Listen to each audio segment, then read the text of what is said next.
This forum will provide simultaneous interpretation services at Channel 1 for Korean, Channel 2 for English.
안녕하십니까? 제18회 세계 Welcome everyone to the Marine Finance session of the World Ocean Forum 2024. I'm your host today. World Ocean Forum 2024 Marine Finance session will be joined by both offline and online presenters. So this is going to be in a hybrid forum. And this session is being streamlined on YouTube channel for live communication with the audience. And you can also check the presentations on the website of the World Ocean Forum 2024 and leave a comment on the YouTube channel while listening to the presentation. So let us give you the moderator for this session. Moderator Mr. Yoon Hee-sung from Korea Maritime and Ocean University.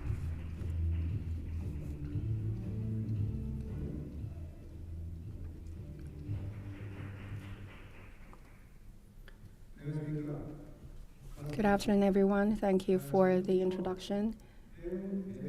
So I'm here to open the Marine Finance session of the World Ocean Forum 2024, the grand change of the shipping industry.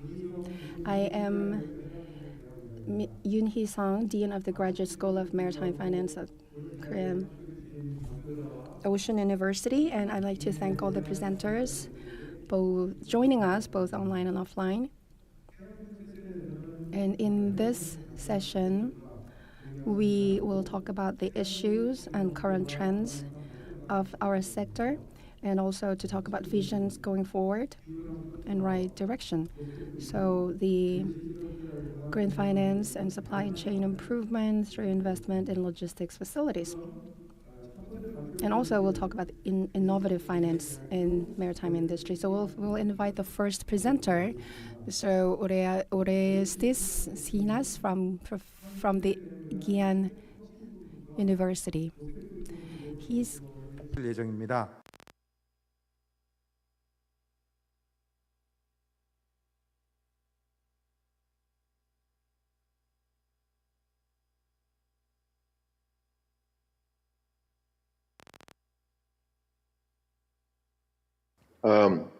Good morning from Athens. Can you hear me? Hello?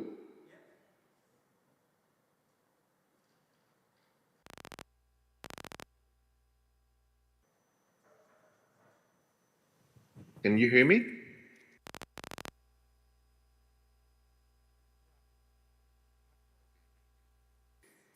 Γεια σου. Τι κάνεις? Μια χαρά, σας ευχαριστώ πολύ. Okay, you are well presented here.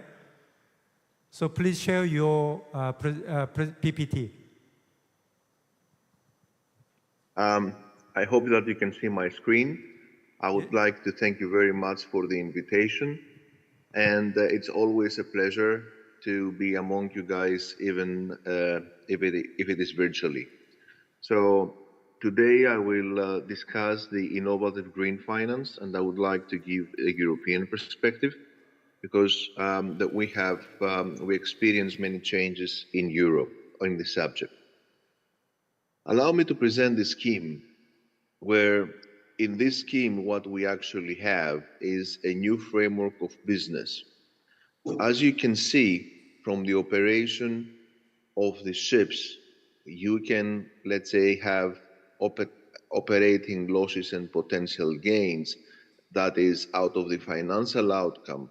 So all of these financial schemes, all of these flows, they go to the bank, and this bank actually is, let's say, the facade, it is, let's say, the interface to the rest of the financial system. This is what we know so far. But with the carbon economy, and especially with the MRV, the Monitor Review Verification regulations, the EU ETS system, that is, let's say, the emission trading system that we have in Europe, and the voluntary carbon market under the United Nations, what we can see is that we can have negative outflows like losses that impact the operations, or we can also have, let's say, potential gains, in some cases opportunistic, from the voluntary markets. All of these, let's say, new flows are related to the emissions, are related to the carbon emissions from the operation of the ships. And this is, let's say, the new, if I'm allowed to say so, the new reality in shipping. So besides the pure financial flows, we have flows of money, we have flows of capital that relate directly to the carbon efficiency.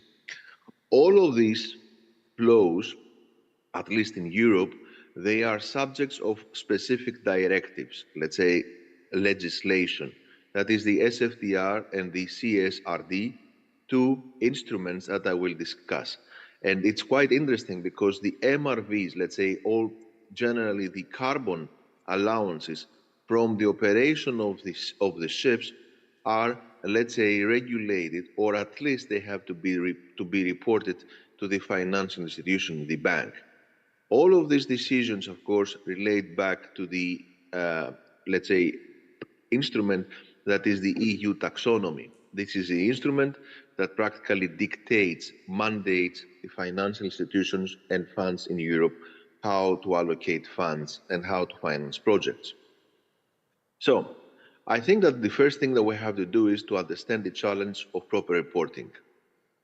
The European Directive on Corporate Sustainability Reporting has some very specific objectives. The first one is to improve transparency and accountability, and that means that there are enhanced disclosure requirements. The second point is to standardize reporting practices, and that is the establishment of common standards. And the third one is to promote sustainable business practices. That means that we have to align our projects, the objectives of our projects, with the European Green Deal and the Paris Agreement. I remind you that the Green Deal is a set of laws, is a set of instruments in Europe that promote sustainability and generally promote the transition to a net zero economy. This is, let's say, the corporate sustainability reporting, but what is quite interesting is that there are some very interesting provisions. I'm not going to go into details about the CSRD, but you can see that we have specific requirements that relate directly to ESG, environmental, social, governance factors. And this is, let's say, in most cases, mandatory, for example, for the environmental, but it can be voluntary for the social and governance. So what does it mean in practice? In practice means that besides the financial data, the financial results that should be reported, we have another set of data, and in particular the environmental, the CO2 emissions, and data that relate, for example, to gender equality, transparency in governance, protection of minority rights. All of these have to be also disclosed. And as per the spirit of the regulation, what we have the so-called double materiality concept. That means that we have not only to prove that we save, for example, energy, that we save, let's say, resources, but at the same time, we have to prove that our operations, our business contribute further to the sustainability and generally to the resilience, the sustainable resilience of our project. All of these reporting standards, of course, they are based on the European Sustainability Reporting Standards. In my view, this is a great opportunity for technologically advanced economies like Korea to get into the new business. And of course, besides, let's say, the assurance and audit requirements, the mandatory third party, what we have, what is promoted is, let's say, the digital reporting. This is also based on a specific prototype that is the European Single Electronic Format. I think that this is a very, very important element in this piece of legislation because practically we have to digitize all our reporting, and that means we have to digitize all the back office and financial, let's say, procedures. So, in reality, what does this mean for our business? What does it mean for shipping? Besides operational changes and competitive advantages that can be provided, I think that there is a huge cost implication because by the digitization and by the need to report all of these environmental data emissions to the financial institutions, to funds and banks, what we try to do is that we try to minimize the friction cost of the operations, and we also try to introduce the environmental element, the environmental parameters in the financial decision making. So, the stakeholders, like investors and financial markets, have also a keen interest on that. Why? Because, as I said, besides the financial results that are communicated, there is a huge amount of data, environmental data, that impact their decision making. And this is linked not only to the taxonomy, but also to another piece of legislation, and this is the SFDR. I will come to this point very soon. The SFDR, as I said, is the Sustainable Finance Disclosure Regulation. And the aim of the regulation is to increase the sustainability, transparency within the finance industry by requiring financial institutions to offer standardized ESG disclosures to investors. In few words, it is a regulation that applies to banks and funds and says in very few words that besides financial results, besides financial information, you have to convey to investors and to regulators the full set of ESG. That means that all the data from, let's say, your clients, the ships, the ship owners, the shipping company, besides the financial data, the environmental data are also collected and aggregated at the level of the institution, bank or fund, and then communicated to the investors. And the reason is this very difficult, let's say, part of the regulation, which is the Article 6, 8, and 9. That means that the financial institution has to classify the projects either to projects with a pure, let's say, sustainability objective, like Article 9, or let's say projects that support ESG initiatives, or projects that practically do not comply or they do not have, let's say, a specific impact on the environmental footprint. In a nutshell, if you have a conventional ship to finance, that could be an Article 6 project.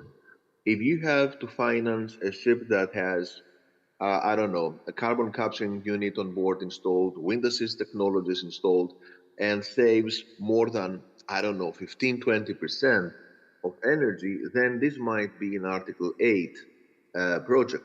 While a full hydrogen ship, if there was one, that would be an Article 9 project. And this is the very interesting part of this regulation because investors come with an appetite. So, for example, investors ask for projects of Article 9 or Article 8, and then the fund or the bank should direct the funds to this direction. This is not always easy. So if you consider, let's say, the example of the hydrogen fuel ship, assume that we have investors with the appetite to finance hydrogen projects, then how many projects can you find in the market? And if you can find these projects in the market, then how can you, let's say, allocate funds today and these funds will be utilized tomorrow? I mean, we need to consider also the long period of time where all these funds will remain unused. So, in my view, there is a huge opportunity from the sustainability-linked finance. This is a new reality. Because as you can see, this is a graph that I really love to show. I mean, you can see that the top 40 SIP finance banks are reducing their exposure. So you see that, for example, from 374 billion of dollars as exposure of the European banks back in 2010, we have more or less 143 today. And the Asian banks, mainly banks from China, Japan, and Korea, they have, let's say, increased their exposure from 66 to 127. So you see that the gap in the financing in the Far East and Europe has been practically been closed. But this is, let's say, old news. It is old news because SIP finance, in terms of bank lending, is retreating. But you can see that the sustainable finance transaction for maritime ventures, especially bonds, is growing annually with a rate of 20%, while sustainability-linked loans with 17%. So we have many projects that are somehow linked to sustainability or sustainable finance products. It is quite interesting how we define them, because that is a question from the central regulators. However, you can see that besides the, let's say, the big, let's say, the issues that we had in 2020 because of the pandemic, then in 2021 and in 2022, the statistics show an increase of the interest and the increase of sustainable finance transactions. So, in few words, why the emergence of sustainability-linked finance is so interesting? I think that first of all, we have a link of the EU policies with specific, let's say, operational goals, and also with some wider policy objectives. You can see the ease of compliance. That means that we reduce the man hours and effort, and that means that we reduce administrative burden. We have enhanced trust to the ESG data. That is the trust along the reporting chain, and this is, let's say, the big opportunity of digitizing all processes. And of course, all of these deem audit irrelevant, as data are available online 24/7. And that means that the audit and other formalities can be reduced. Is that so important? Maybe it is, because as you know, when the capital is scarce, when the investors have appetites that we have to satisfy, then the availability of data and the availability of credible data that can support decisions are very interesting. Allow me to tell you that out of market sources in Europe, there are companies already that prepare, if I may use the term, prepare the whole package of the securitization. So when you have a project, before going out in the market, finding a bank or equity investors or whatever, there is, let's say, a full package of services that is, let's say, available. And then the only thing that you need to get as, let's say, a ship owner or generally somebody who is seeking of finance is the right, not teaser, but the right, let's say, set of digital data that is communicated with many investors, and that speeds up all the procedures. In few words, what I would like to say is that the less cost and effort to apply and monitor performance, the lower the cost and therefore the higher the margin. The big question here is, of course, the trusted data. And we have to trust the data. We have to be certain for the data. And of course, we cannot allow greenwashing, suspicions, or any other, gray zones. So I think that what could be very interesting also for your audience before I conclude is lessons learned and the missed opportunity of the EU ETS.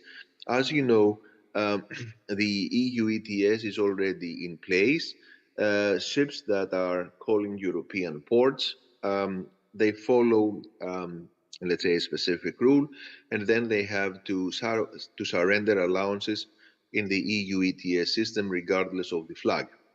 So, for many years, the shipping industry has been resistant to the ETS. It is the fear of the unknown, it is the lack of data, the resistance of change, and of course, the availability of capital. As you can see, and I think that most of you follow the discussions at the IMO, there are still many discussions about the ETS, if it is going to be a global one, if we're going to have regional ETS systems, and generally the discussions about the market-based measures on carbon is, let's say, a very vivid one. The problem, at least in Europe, was that the ETS system was already in place for all other industries. So shipping was an exemption. So it was not easy or politically, let's say, possible to keep shipping outside of the regulatory framework. And the industry, if I may say so, and especially in Europe, was let's say not even discussing easily the option of the ETS as a possible market-based measure. What actually happened was that shipping was incorporated into the system without free allowances. It is the first industry, I think, that enters the system without free allowances. I remind you that other land-based industries, they got free allowances of almost 70% of the burden for many years. There is no selling right, so even if you generate allowances, you do not have the right to sell them. You have only the right to purchase. That means that ETS is similar to a levy, and this is also a very unique feature for the shipping industry. And we have a very swift phase-in scheme that is from 40% in 2024 to 100% in 2026. That means that we need to have full compliance within 3 years. So the interesting here part is that the finance of the ships depends on ESG. That means that depends on CO2 equivalent emissions efficiency. And the finance for the business as usual case is not really possible, because in the financial cash flows and all the investment proposals, I mean, all the data and projections that you prepare for the banks, then you have to include the ETS, the levy that you're going to pay in Europe when your ship is calling European ports. Some of you might say there is no need to call European ports. I mean, there is a huge universe outside of Europe. Why should we call them? Yeah, that could be a very interesting, let's say, topic for discussion. But when you buy ships, then you buy ships to trade globally. And if you consider this, let's say, financial burden on your cash flow models that comes from the CO2 equivalent, then we have also to consider the voluntary carbon markets and other markets that can facilitate environmental performance, or let's say can facilitate improved environmental performance. So all of this is part of the interesting, let's say, equation of translating energy efficiency to monetary terms for our project. So, about to conclude, I think that decarbonization is high in the global agenda and there is no turning back. The funds will be allocated as per the environmental performance of assets. That means that the central banks will ask commercial banks and, of course, funds to allocate their available funds per sector, and this allocation will be based not on the financial returns or risks, but mainly on the CO2 equivalent emissions. Have we already, let's say, samples or, let's say, have already seen this kind of movements? Yes, there are already financial institutions in banks, in Europe, that link the internal allocation of funds with the CO2 emissions, because at their level, when they aggregate all the sectors and projects they finance, then they have also to follow the trajectory of CO2 emissions. They have to show to their investors that the total CO2 that is emitted from all projects, from all sectors, is also following a trajectory towards net zero emissions in 2050. The price of carbon has, of course, an impact on the financial results. Why? Because ETS is there, voluntary carbon markets are there. So we need to consider carbon as one more parameter of risk. Do we have already calculations for that? Yes, of course. Is it, let's say, short-term financing, or can we also consider it as long-term financing? In most cases, for the moment, it is still short-term, but I can assure you that the price of carbon will enter the cash flow models the very same way as we have, let's say, oil prices in our models. Not maybe with a different set of risk parameters, but it will be present. And of course, in my view, this is a big opportunity. This is the new El Dorado in shipping for digital technology and data collection. This is the key to success. So the more digitized the company, the more efficient it is definitely, and prepared for the future. The industry needs globally applied rules to keep trade free and, in my unrestricted. This is the most important point. Technology can help and can tell the good from the bad operator. Because you can also see not only the financial results, but also the operational results. The operational results imply also lower CO2 emissions, and winners use modern technical and financial tools. CSDR and CFDR result in strict reporting requirements. This is the new universe, at least in Europe. Digital and streamlined reporting is necessary to keep compliance costs at the minimal level. All operators have to have ESG data properly communicated with their financial institutions, or let's say with the counterparties. And of course, the expected burden increases, but technology is available. In my view, I think that ESG data is, let's say, the proper collection and communication of ESG data is, let's say, the key to, let's say, new sustainable finance. It is the key for new products. My 2 cents, I mean, my humble opinion.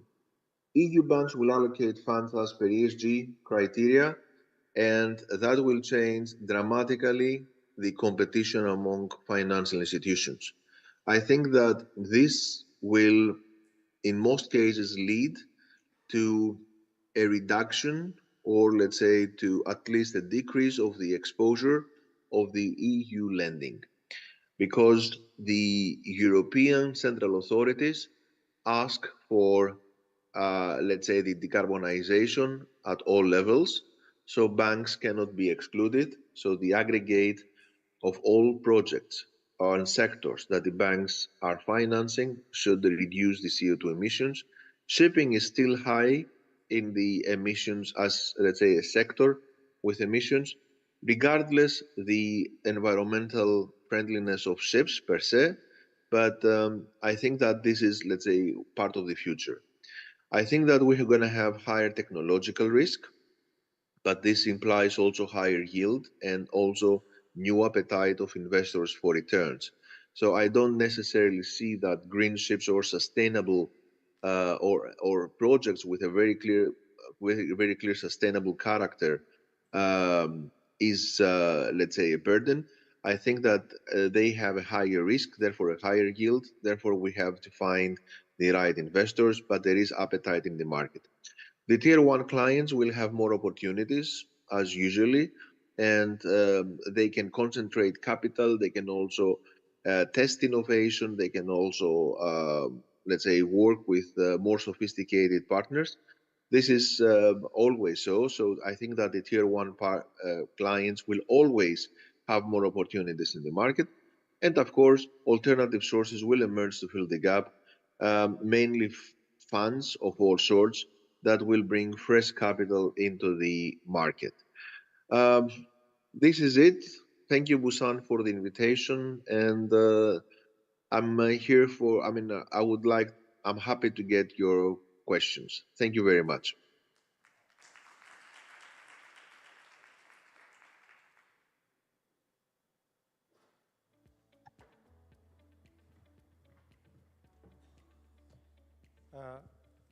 예, 발표 잘 들었습니다. Thank you very much for the presentation.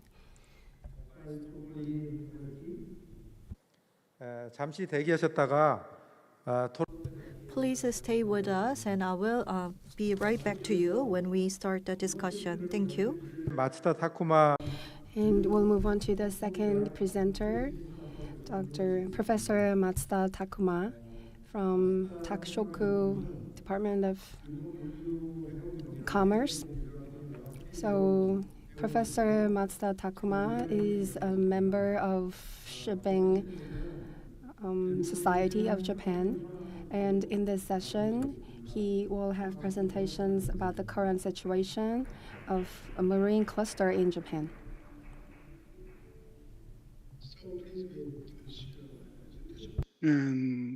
So please wait.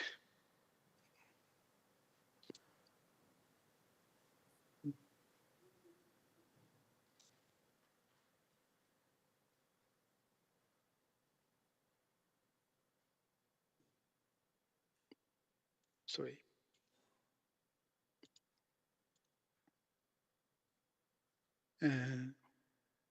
Can you see my presentation? Okay. So, good afternoon, everyone. I'm Takuma Matsuda, a professor at Takushoku University. It's a great honor for me to invite this lecture. Today, I'll be presenting on Japan's maritime cluster and its current status. And sorry for slightly different topic than Professor Orestes. And in this talk, I will be discussing the maritime cluster, Japanese maritime cluster, and the role that financial institutions play within it. I hope that I have been able to provide some useful information. Next slide. As you may know, my background is economics and logistics, and I got a PhD from Tokyo Tech. And if necessary, please consult this page for my information. Then, next slide. And firstly, let's begin by defining maritime cluster. Many of you may know it's a geographical concentration of interconnected maritime businesses. This concept, based on Michael Porter's work, offers benefits such as synergy, efficiency, innovation, and productivity gains. Professor Porter defines clusters as geographic concentration of interconnected companies and institutions in a particular field. Japan, as an island nation, has a maritime industry deeply intertwined with its regional economies. Link between shipping companies and shippers is the source of Japanese maritime cluster because Japan has large international trade via sea. And Japanese shipping company handle about 60% of total volume, including 70% of import volume of Japanese international trade and most primary energy imports. And typically, Japanese shipping companies make long-term contracts with the shippers and consignees, such as electricity companies and car manufacturers. And today's focus is Seto-Naikai area, Western Japan, and the hub of maritime activities. And some agglomerations regionally, such as Imabari, as you may know. And the Ehime Prefecture and Setouchi area is Japan's largest ship owner concentration area. agglomeration around Imabari area. So now let's examine the structure of Japan's maritime cluster. It is a complex figure, but gray area is mainly exists in Setouchi area. Main player is shipping owners and operators and shipbuilders. And financial institutions has a crucial role for supporting Japanese maritime cluster, Setouchi maritime clusters. So, and this network of interconnected services and industry forms the backbone of our Japanese maritime economy. And firstly, I introduce about one of main player shipbuilding, because this supply chain is also based on of the Japanese maritime cluster. So the shipping industry is a critical component of our maritime cluster. And the Japanese shipping company typically order from domestic shipbuilders who have built 77% of the existing fleet controlled by Japanese shipping companies in 2016.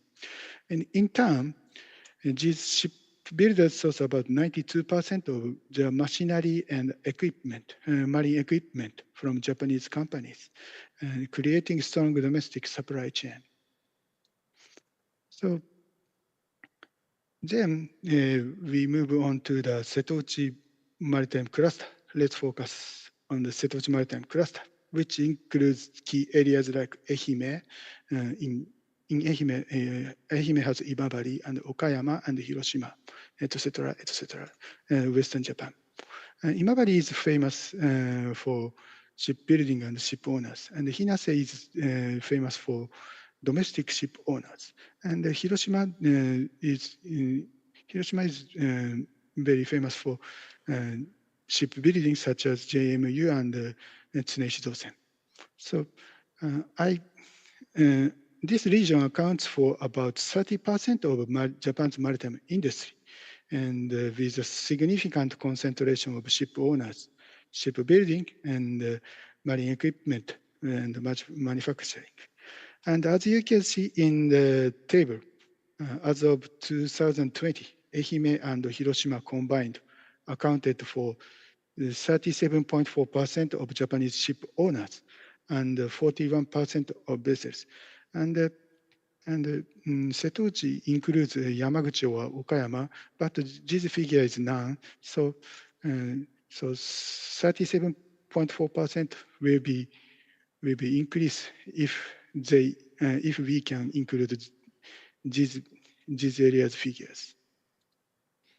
And the economic impact of the maritime cluster also substantial. So as a whole company, Japan's maritime cluster, sorry for 9 years ago, data is old. And in 2015, gross value added 4.74 trillion yen and 0.87%, about 1% of GDP. And the Setouchi region alone is estimated to contribute about 800 billion yen in gross value added and 2.1 trillion yen production value. And it is 2.3% of the region's gross domestic product. And there has maritime cluster has significant employment in the region. So it is an important reason for why maritime cluster is important. And multiplier effect is 2.54 times for new ship orders. It means if we order one ship, so 2.54 times of value is got around the area. And so this economic impact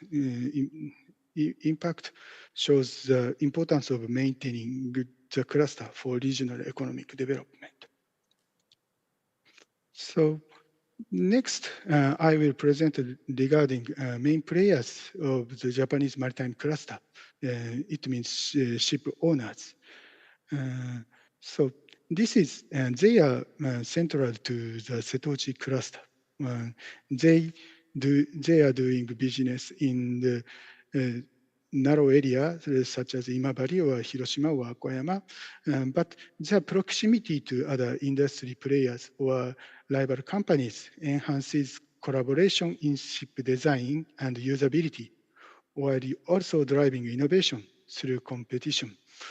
And we've seen steady growth in the fleet size of domestic ship owners in recent years. For instance, Ehime ship owners, including Imabari, there's about 80 companies and owned 1,199 ocean-going vessels. But in 2004, Ehime ship owners owned only 500 ocean-going vessels. And the fleet size doubled in about 10 years, and growth rate has slowed, but continues to increase. So regional banks play a crucial role, as I said, in supporting in the maritime cluster. The regions where regional banks are based on facing in decline in population around the west side of Japan. So there are a few promising growers, and which is also the reason why regional banks are focusing on lending to the maritime industry. The maritime industry is one promising borrower for them. And institutions like regional financial institutions, EO Bank, Ehime Bank, and Hiroshima Bank provide essential financial services, including ship finance and providing market information. And they sometimes send personnel. They've also been expanding the specialized maritime finance departments. And even compared to large banks, regional banks play a major role. Someone says Japanese maritime cluster has developed through the support of financial institutions. And this table shows the regional banks' lending or exposure to maritime industries as of December 2003. So EO Bank EO Bank's lending to maritime industries reached 1.36 trillion yen as of December 2023. And it is about 20% of total lending for the bank. So, and they, regional financial institutions, make service other than ship financing. So, as I said, personal exchange is also as well, and they even support for cluster companies in distress.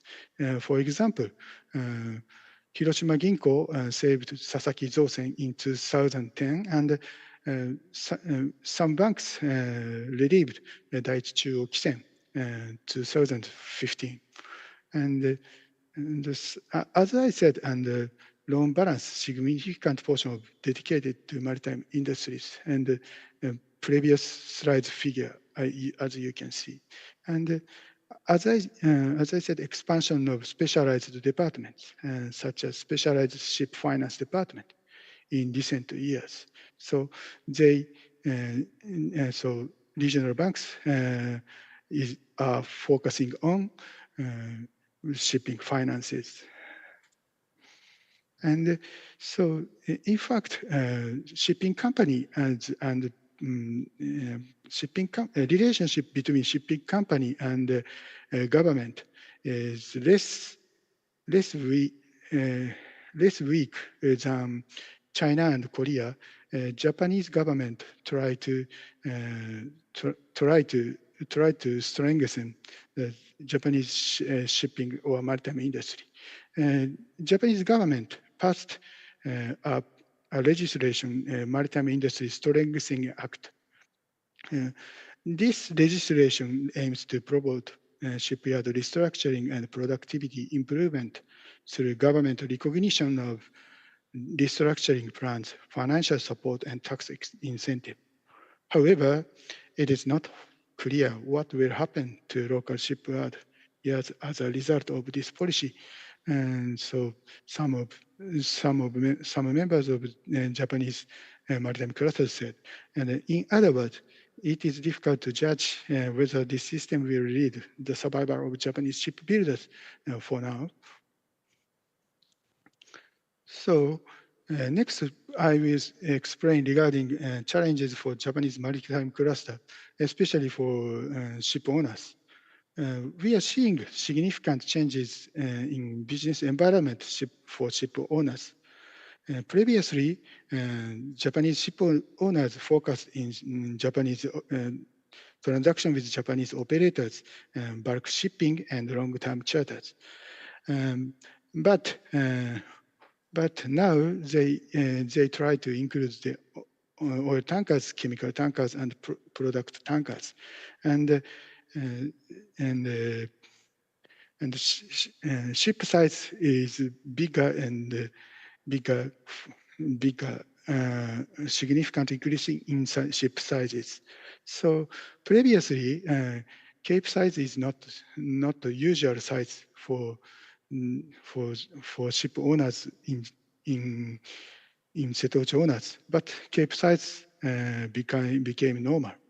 And some ship owners even acquired VLCCs. And then they change the type of transaction. So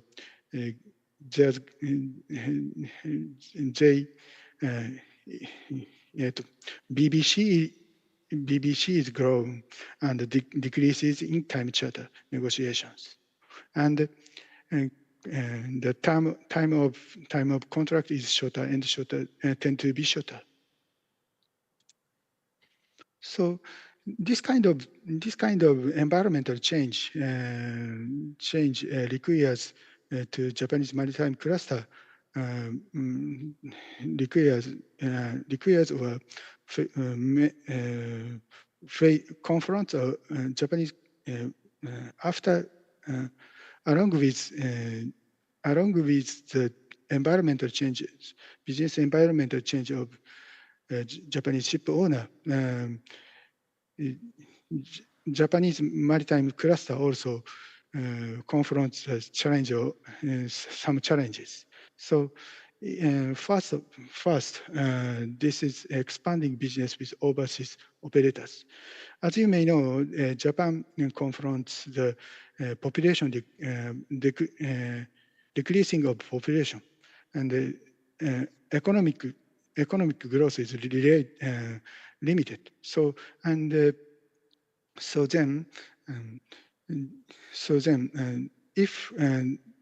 if ship owners or ship builders and shipping companies expand their business, and they try to expand business with overseas operators, and it already began, and there's shortage of shipbuilding capacity in Japan. So, and it makes difficult.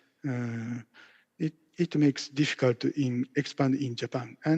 But on the other hand, there's difficulty in overseas expansion. Next one is increasing cost due to global inflation trends. And for Japanese companies, depreciation of yen is also a problem. And last one is environmental issues. Difficulty in investment due to high prices and uncertainty about next generation fuel ships. And it means ship owners are unsure about what type of new fuel ships what type of new ships should be invested, and they should what should they invest, what type of ships they should invest. So they are unsure, and it is an opportunity. I think it is opportunity for financial institutions, institutions, because they can do consulting business. So lastly, in conclusion, the Seto Maritime Cluster remains a vital component, even though there is some challenges. And the way forward, I think balancing cluster components for sustainable development is necessary. So as I said, difficulty is in investment for new fuel ships. And next one is fostering innovation and technological advancement is needed. So firstly, focus on technological superiority rather than price competition. And so maritime industry is very volatile, and so Japanese maritime cluster must avoid this kind of volatility as far as they can, and leverage environmental technology as. And last one, enhancing collaboration between industry, academia, and government. Last one is addressing global competition and changing market dynamics. It is kind of similar. It is very similar to avoid volatilities and the need of, and so some policies and some need for adaptive policies and industry cooperation.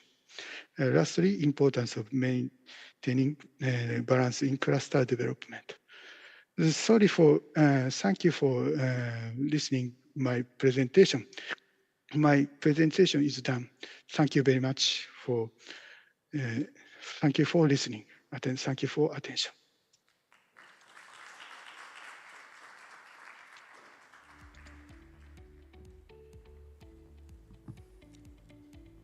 네, 마츠다 타쿠마 교수님 그 발표를 잘 들었는데요. 저희 그 부산 해양 클러스터하고 또 금융기관의 어떤 역할 측면에서 상당히 시사점이 있는 그런 좋은 발표였던 것 같습니다. 발표해 주신 교수님께 감사드리고요. 잠시 후에 토론 때 다시 뵙도록 하겠습니다. 이제 마지막 발표자입니다. 윤상호 해양진흥 Mr. Yoon Sang-ho, Maritime Finance Division Head of the Korea Ocean Business Corporation, will have a presentation on the theme of the maritime finance of KOBC. Now it is time for Beyond the Ocean.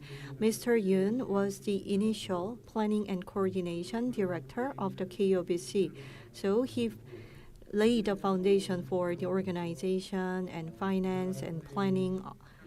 And now he works as the Maritime Finance Division Head to secure the port and logistics infrastructure in and out of Korea, so that we can develop our country into a maritime powerhouse. So we are going to invite Mr. Yoon to the podium.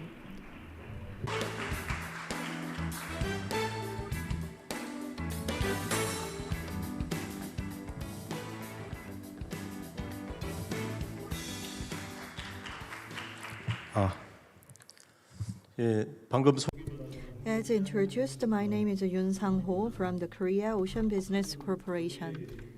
And we listened to two foreign speakers, and my introduction was longer, so I feel flattered. And when I was thinking about the topic of today's presentation, I chose Beyond the Ocean because this session is about marine finance, and I was requested to talk about the traditional finance, which is ship financing. It is important, however, in the global supply chain, the longest and the most important aspect is the marine industry. And we have to develop a global concept. That is why I wanted to cover not only the ship financing, but also the port and logistics related financing. So it is more of the environmental changes on the global supply chain and preparedness of Korea. That's what I would like to talk about. So let me begin my presentation. So this is the table of content. The KOBC is not very well known in Korea to this date. So we launched in 2018, and we have been making efforts to play an important role in the market. However, still there is a low awareness of my organization, so I would like to introduce KOBC first. And I will talk about global supply chain environmental changes, followed by the reactions of the Korean government. And I will also talk about how prepared Korea is. And one of the organization relevant to this topic is KOBC, and I'm going to talk about my organization's plans to these changes. So let me start with the introduction of KOBC. I heard that we have plenty of time for my presentation, so I prepared a lot for the introduction. And KOBC was launched to make Korea a maritime powerhouse. And let me talk about the shipping industry in general, which has progressed in Korea. And as you know, shipping industry is a logistics industry, and it is about the trade. And in Korea, export takes up a large portion of the national GDP. So after the Korean War, up to this date, trade has constantly expanded, and the shipping industry has accordingly developed as well. However, we experienced the global financial crisis, so we had some glitches in the process. So the first example that comes into my mind is the second oil shock in the 1980s. Because of the economic slowdown, we had a difficulty in the shipping industry in Korea. There was a huge restructuring. And in the 1990s, there was a continuous global economic development, and accordingly, the shipping industry in Korea also garnered growth. Especially in early 1990s, China joined WTO, and China led the trade volume increase in Asia because China started the trade with the United States. And thanks to that development, the shipping industry grew drastically. However, we had the Asian financial crisis in the middle of the 1990s, and in 2001, Choyang Merchant Marine went bankrupt. It was one of the largest shipping companies in Korea. And in 2002 and 2003, and up to 2007 and 2008, when we had the Lehman Brothers collapse, we had a booming period of the shipping industry before the global financial crisis. However, after the global financial crisis from 2010s until the first half of 2020, there was a slowdown in the market in general. And you might remember that Hanjin Shipping went bankrupt. So it is a long introduction of the history of the shipping industry in Korea. You might think that there has been a continuous growth of the industry, but we had many problems in the process. And there were not many cases of merchant marine companies going bankrupt.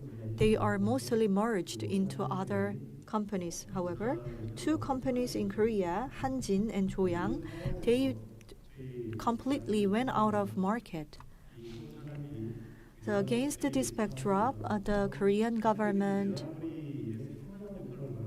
determined that the shipping industry is an important service industry for the Korean economic development.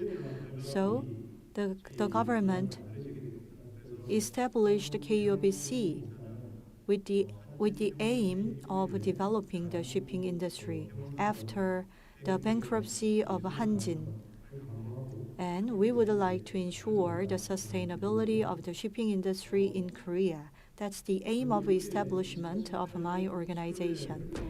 So we were launched in 2018. And let me talk about our contribution to this date. So it has been around 6 years since our establishment. And we financed about 8.4 billion US dollars or 11 trillion Korean won. And we have 160 shipping companies, and about 80% or 132 companies were financed by us. So when we look at the number of vessels, it's 323. And the investment in logistics and assets, there has been about 10 cases. And when we look at the portfolio, ship finance takes up about 61%. And for the past 6 years, there were some companies which needed liquidity provision, and we provided such liquidity, and the portion is about 23% in our business portfolio, and 4% went to port and logistics. And we had a small portion of investment into other areas. And recently, KOBC has a dedicated research organization. And we have a dedicated research arm, and we have RMs in charge of ship financing, and we are working with them. And Korean shipping companies are working with them, and we have been collecting the data. And for the past 3 years, we have collected the data, and we are also analyzing this year's data approximately. And as of the end of 2023, so we surveyed more than 1,000 vessels and 107 companies. And in terms of tonnage,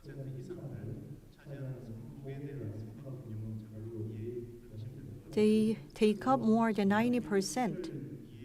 So we collected the data for more than 90% of participatory companies, so the result must be significant.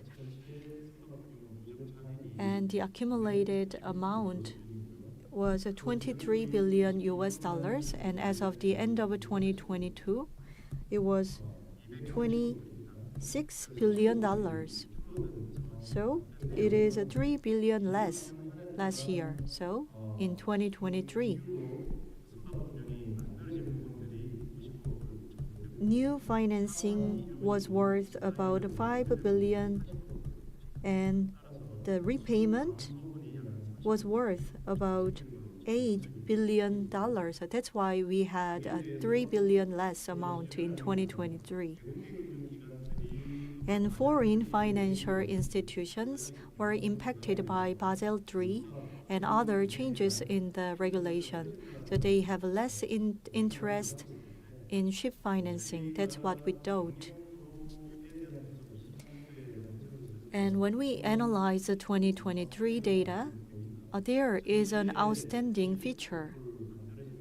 So we added 5 billion of financing, and foreign companies took up 56% of them. And KEXIM and KUBC and other public financing corporations were accounted for 34% of financing. So we need further analysis in more details. However, when we look at last year's data, the shipping industry has seen a recovery by expanding its capital. So the foreign financial institutions are participating more compared to the previous years. And compared to the private institutions, still in Korea, public institutions are playing an important role.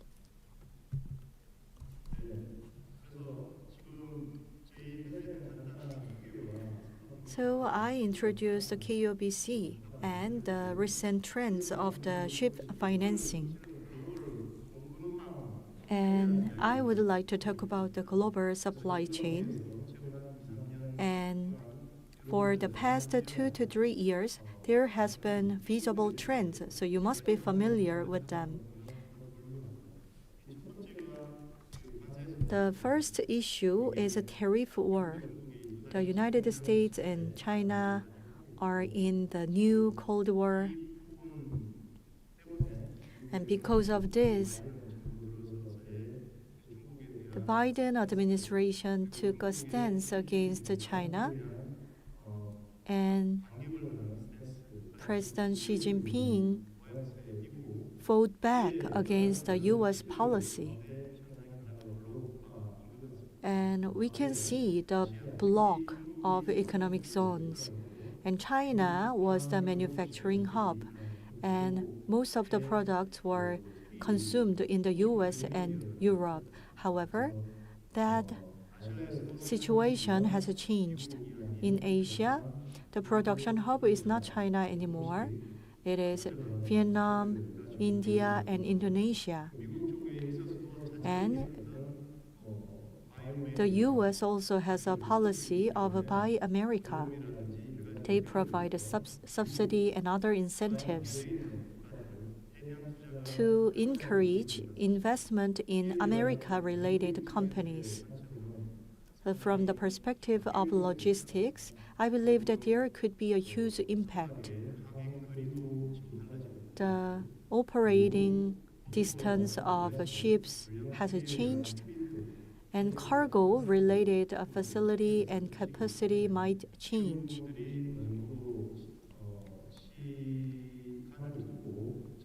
So over time, we will see the alignment of demand and facility capacity.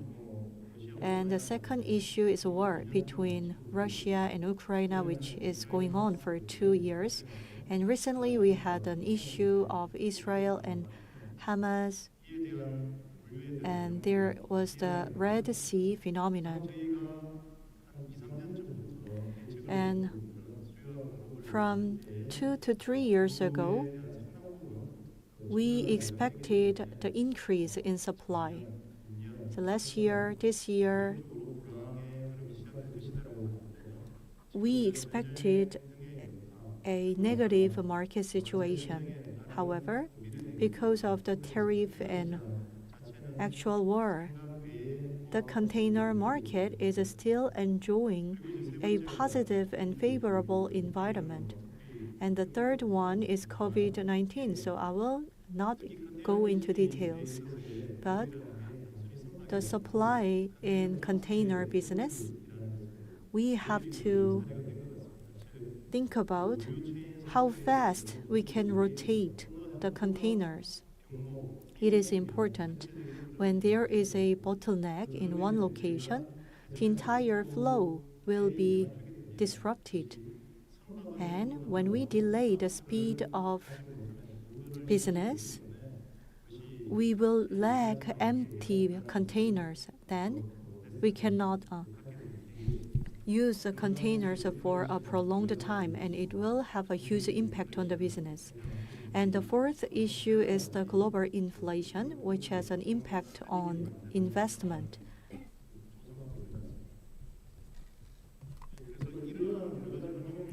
Due to diverse environmental changes, the players in the supply chain are making their own efforts. First of all, this is the changes from the manufacturers. The US has the policy of Buy America, and the Biden administration made it more concrete in the form of a regulation.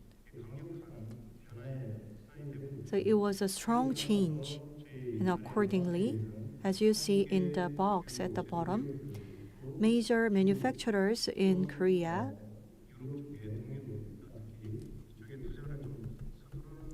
rushed into investment in US and East European markets. And China failed to receive a subsidy from the US. And to revitalize its economy and the industry, China is making their own efforts. So let us look at different players. And European shipping companies. So this is the talk about supply chain. So I will exclude bulk. And I will look at container shipping, which is more complex. MSC and Hapag and CMA, they have something in common. They are improving the quality of service. And from the 2010s to 2020, they tried to improve their competitiveness. So there was a strategy struggle among different companies. And on top of that, we have the new topic of eco-friendliness. And I believe that there is a service-related competition. So they are now targeting the comprehensive logistics service. So the approach to shipping, the perspective was focused on the seller before, but now it is more focused on consumer. So it encompasses the entire process of a truck and forward truck and many other types. That is why large shippers merge the truckers and forward trucks. And even though it is not feasible, they are making huge efforts in digitalization as well. And the next one is the logistics center. DHL and Schenker and Kuehne+Nagel, every company has the same target. They would like to improve the quality of their service. So we are witnessing these changes. And in the previous session, green financing was mentioned. And I believe that you all know about these changes. And on top of that, the government has been aware of the changes to the global supply chain, and government has set two directions. There must be more efforts targeting the global supply chain, but let me introduce only two of them. First one is related to KOBC, and the other effort is related to Korea Export and Import Bank, or KEXIM.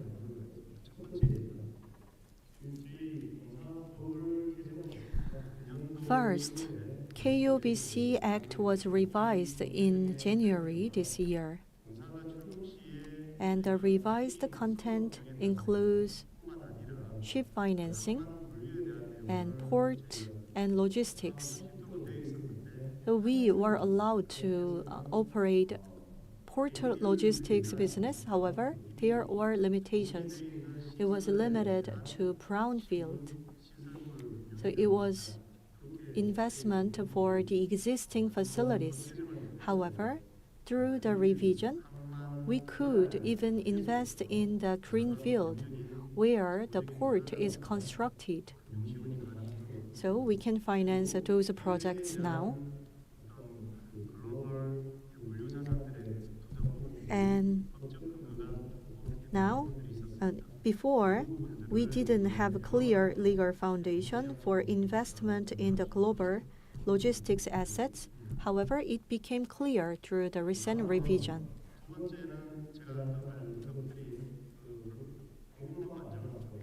And the second one is a stabilizing supply chain law enactment. It went into effect in July this year.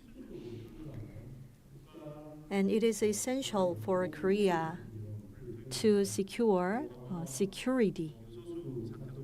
So you saw the case of urea. But there were some cases where Korea experienced chaos because of the glitch in supply. So we need a clear legal foundation and a financial source to prevent such cases. And we would like to raise a fund worth 5 trillion Korean won. And there will be a separate organization in charge of this fundraising. And logistics fund and infrastructure fund are operated by KOBC now. So this organization will work with us more closely in the future. And KOBC can do the business in port and logistics, and I will introduce our future direction in this area. So up to 2023, from 2018, we have accumulated exposure worth 500 billion won, and we targeted 10 assets. However, internally, our mid to long-term plan includes from 2024 up to 2028, we would like to build exposure worth 4 trillion Korean won, or $3 billion US. And we want to invest 1 trillion won in terminal and port. And for logistics center and global supply chain relevant asset, we would like to put 1.5 trillion won. And for M&A finance, we are mulling over investing 1.5 trillion won. And for smart terminal equipment, it is another 0.5 trillion won. So these are the recent investment cases. The first photo is about the crane, and it was the equity investment to secure control over terminal operations. And in Busan and Gwangyang, Ulsan and Incheon, they are port hinterland, and we would like to support the financing for the construction of relevant facilities, and we are reviewing these projects. And at the bottom of the left side, we work with the logistics company in Korea, and we would like to build 3 logistics centers in the US. And at the bottom of the right side, it started 2 years ago, and it is the refinancing case in a port located in Ulsan.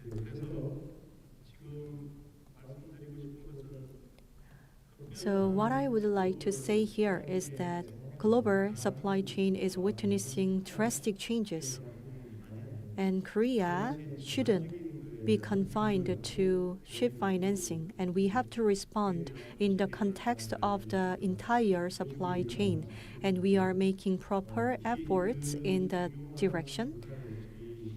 Especially KOBC is playing an important role, and we should continue to play such an important role.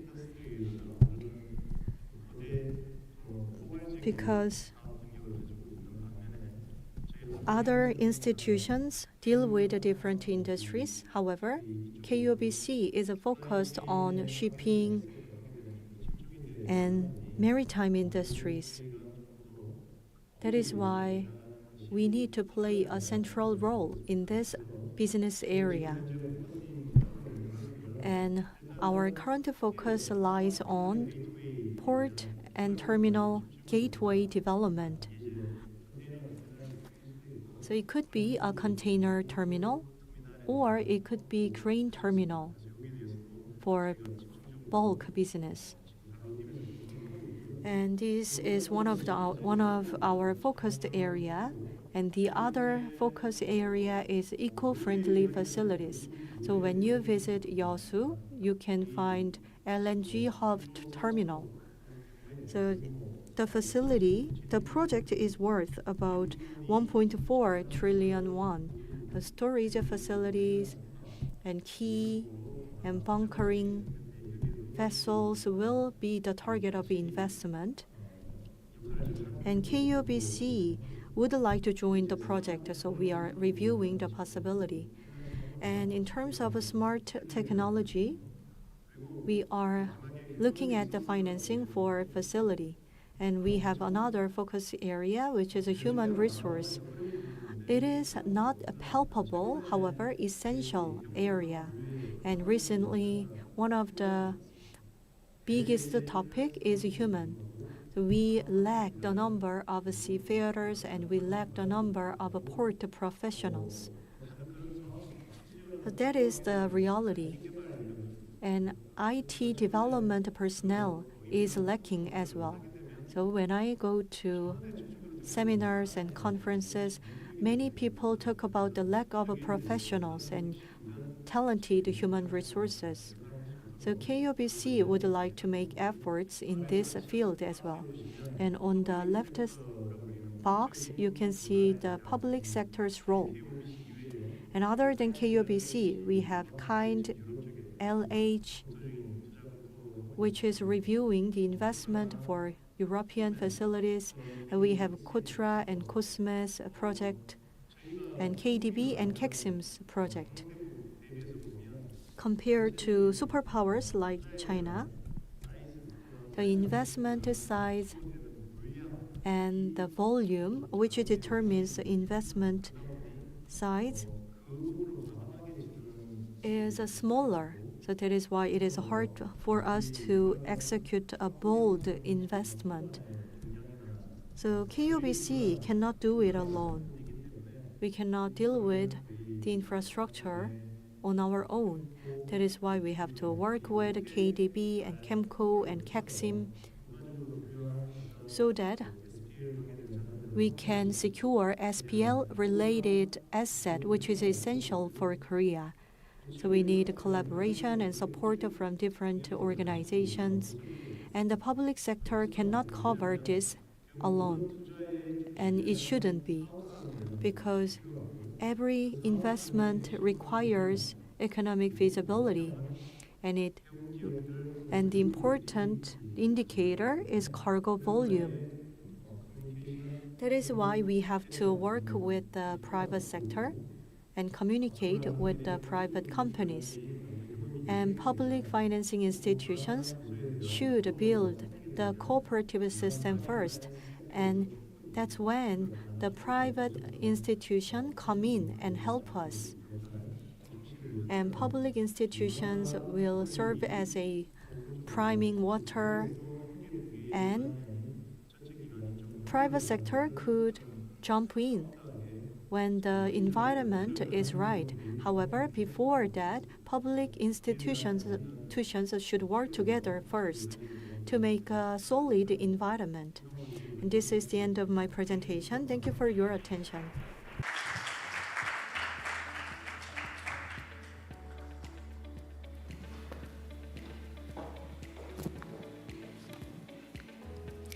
네, 세 분의 발표 잘 들었습니다. 장내 정리를 위- Thank you very much for the presentations. We'll take a short 5-minute break and we'll get back to you at 2:28. Thank you.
네, 안녕하세요. 짧은 시간이라 Good afternoon. Apology for the short break. So we'll start the discussion session, and thank you for the presentations. And we will spend 40 minutes on discussions involving the presenters and panelists. And we'll also take some questions. So if you have questions or comments about presentations, then you can use the Q&A session.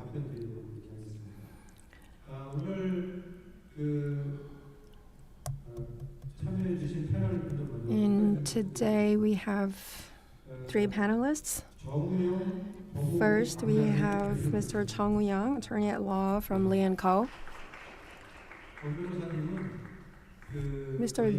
Zhang is an expert in marine finance, or he's actually the leading attorney at law. He's been there for the very start of the marine finance, so it is the living history of the marine finance, and he's given the government a lot of advice in this area. And we also have Mr. Sung Nak-ju, expert advisor from BNK Management Research Institute.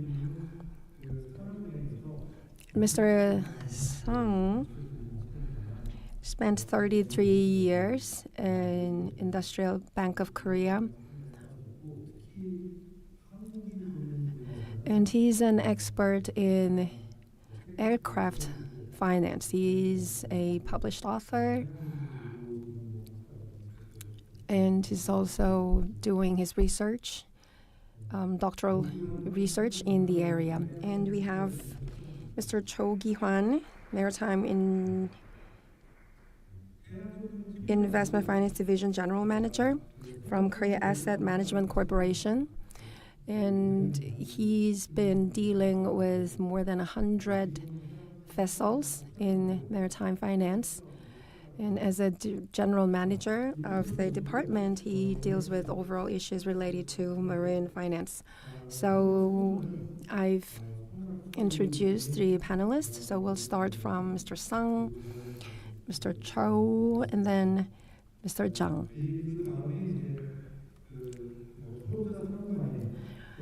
And there will be exchange of comments among the panelists and presenters, and we'll open the floor to get some questions from the audience after that. And we're joined by 2 presenters online from Japan and from Greece. So you can ask your questions, you can direct your questions to 2 presenters too. So please. Good afternoon. My name is Sung Nak-ju, expert advisor from BNK Management Research Institute. And Professor Mitsuda Takuma talked about the marine cluster in Japan. I was curious about that, so thank you for a great presentation. And what I would like to talk about is actually related to Professor Takuma's presentation. And in order for Korea to develop marine finance, there are so many things we need. However, we have to think about the need clearly and how can we respond to the changes. So let me talk about this. We had 4 rounds of shipping crisis in Korea.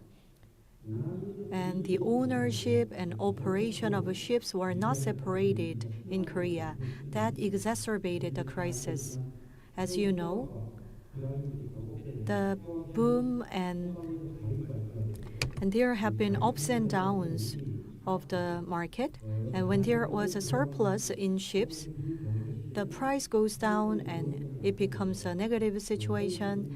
And when there is a liquidity issue in the financial market, it impacted the shipping industry as a whole. So for the sound development of the shipping industry, we have to separate different aspects of the industry. Korea is one of the top 10 economic countries in the world. However, we lack a professional management of the vessels. So we use this term, shipping companies, and we say that a non-operating ship owners. But there is a accounting related risk about this. So we need some changes. And PBCH was the major mechanism. So it was the lease, but the lease was not widely spread in Korea.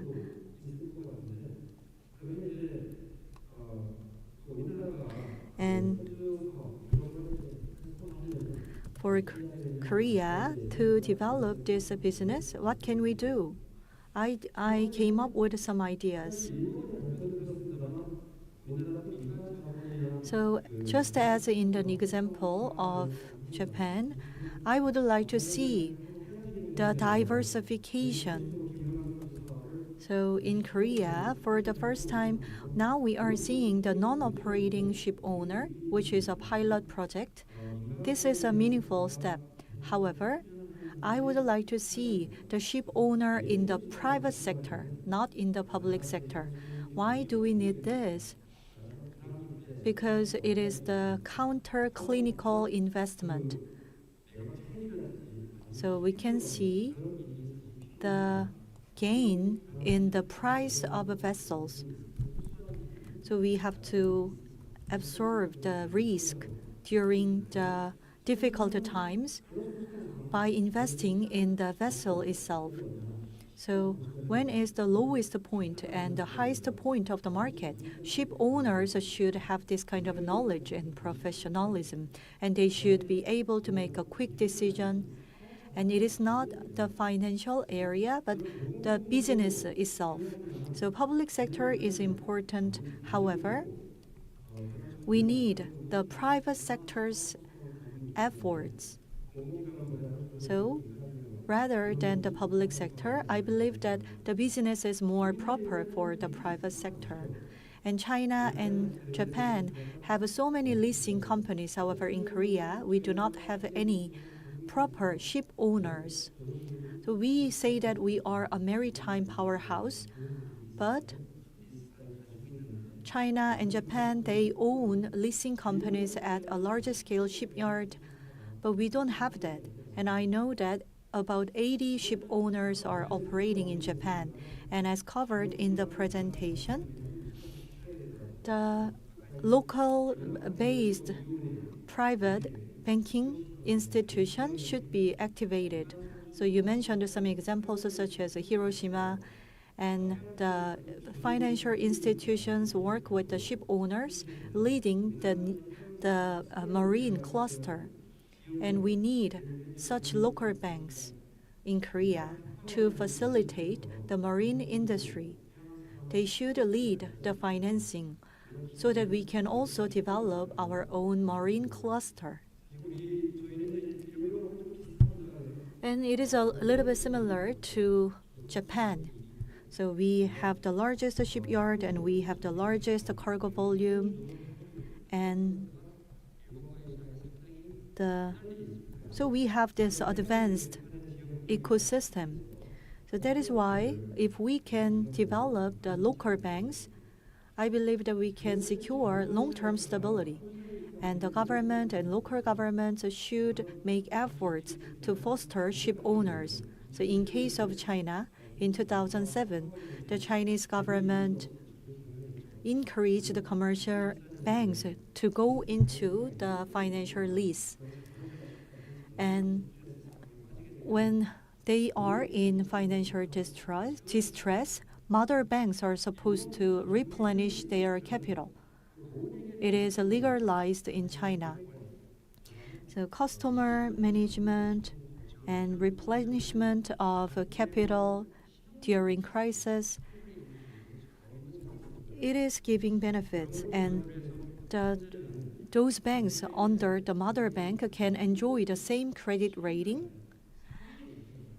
And Chinese banks have really taken off thanks to this legislation. So for shipbuilding and shipping industries in Korea, I believe that we have to develop tax incentives. Fourth point I would like to mention is about training professionals. So it is operating a lease. So it is different from financial lease. So we need to build the capacity in the knowledge of vessels and businesses themselves. So they should develop the sense of the market, and they should know how to evaluate the value of the vessels, and they should be equipped with the knowledge in the financial market. And when we look at the professional pool for the shipbuilding industry, we do not have sufficient human resources. The financial institutions have this rotation system based on 3 years. And in Korea, financial institutions do not have a marine industry dedicated organization. They do many other jobs at the same time. That is why it is hard to develop expertise in the marine finance. So we need a dedicated team under the financial institution. And the communication of the information is not sufficient as well. And we can introduce the life cycle-based career management system, or we can recruit someone who worked in the marine field before at a financial institution. The fifth one, from the longer perspective, financial institutions should develop their own approach. We need long-term lending, which is more than 5 years or 10 years for the marine industry. However, we have a put option at 5-year or 7-year. That is why financial institutions should reconsider this mechanism, especially in the time of a recession. They can increase LTV for shipping companies, or sales and lease could be promoted during those crises, so that we can achieve co-prosperity between financial institutions and shipping companies. And in 2026, KOBC is now doing a ship owner pilot project. However, we have to make a spin-off at the end of the day. So in the portfolio, we do not have the leasing company for aircraft as well, let alone ship and vessel leasing company. But the government has a willpower now. So instead of having only vessels, but also aircraft in the portfolio, I think that is an ideal direction for Korea to take, just like Japan and China. And that could be the starting point for a cooperation system. Thank you. 우리나라의 전통적으로 Thank you for the comment. So the financial ship owner or ship owning companies are not really what we used to know or what we used to have in Korea, but we see some development of such system in Japan and also in Greece after financial crisis in 2008. In Greece, financial activities in the marine area stayed almost the same level. So I think it's because of this strong relationship with the ship owners and ship owning companies. And so I'd like to invite the second commenter. Hello, I'm Cho Gi-hwan from Camco, and thank you for the deep comment. I think what I'm going to share with you is pretty similar, and I'm really interested in Japanese marine cluster. So my question is, about the Japanese presentation, Professor Takuma. And Japan is such a good example. It is a good reference case, textbook case for so many governments. So, but a lot of investment should go into building marine cluster, and it is also very sensitive to economic cycle around the world. So it should be supported by local demands first. So local demand should be strong. That's my opinion. So in that sense, the marine cluster in Japan has a huge impact on the local economy around that region.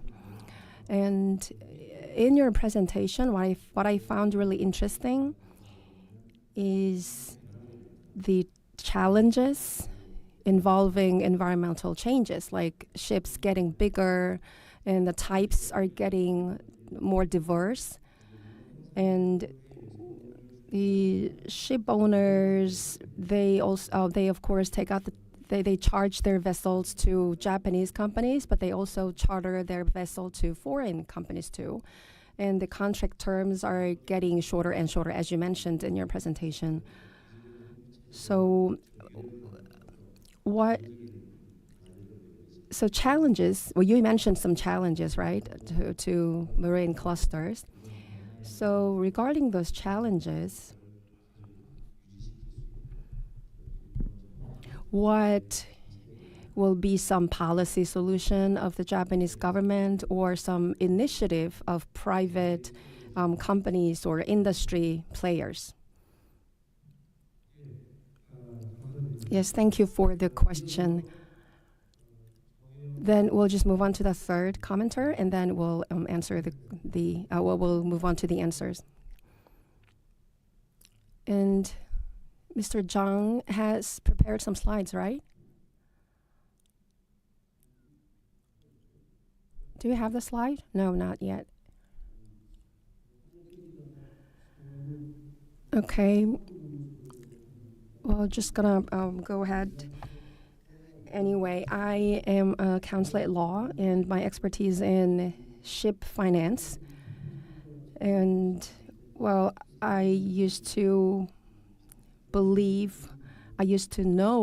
that I thought I know that the shipping industry and marine industry was booming.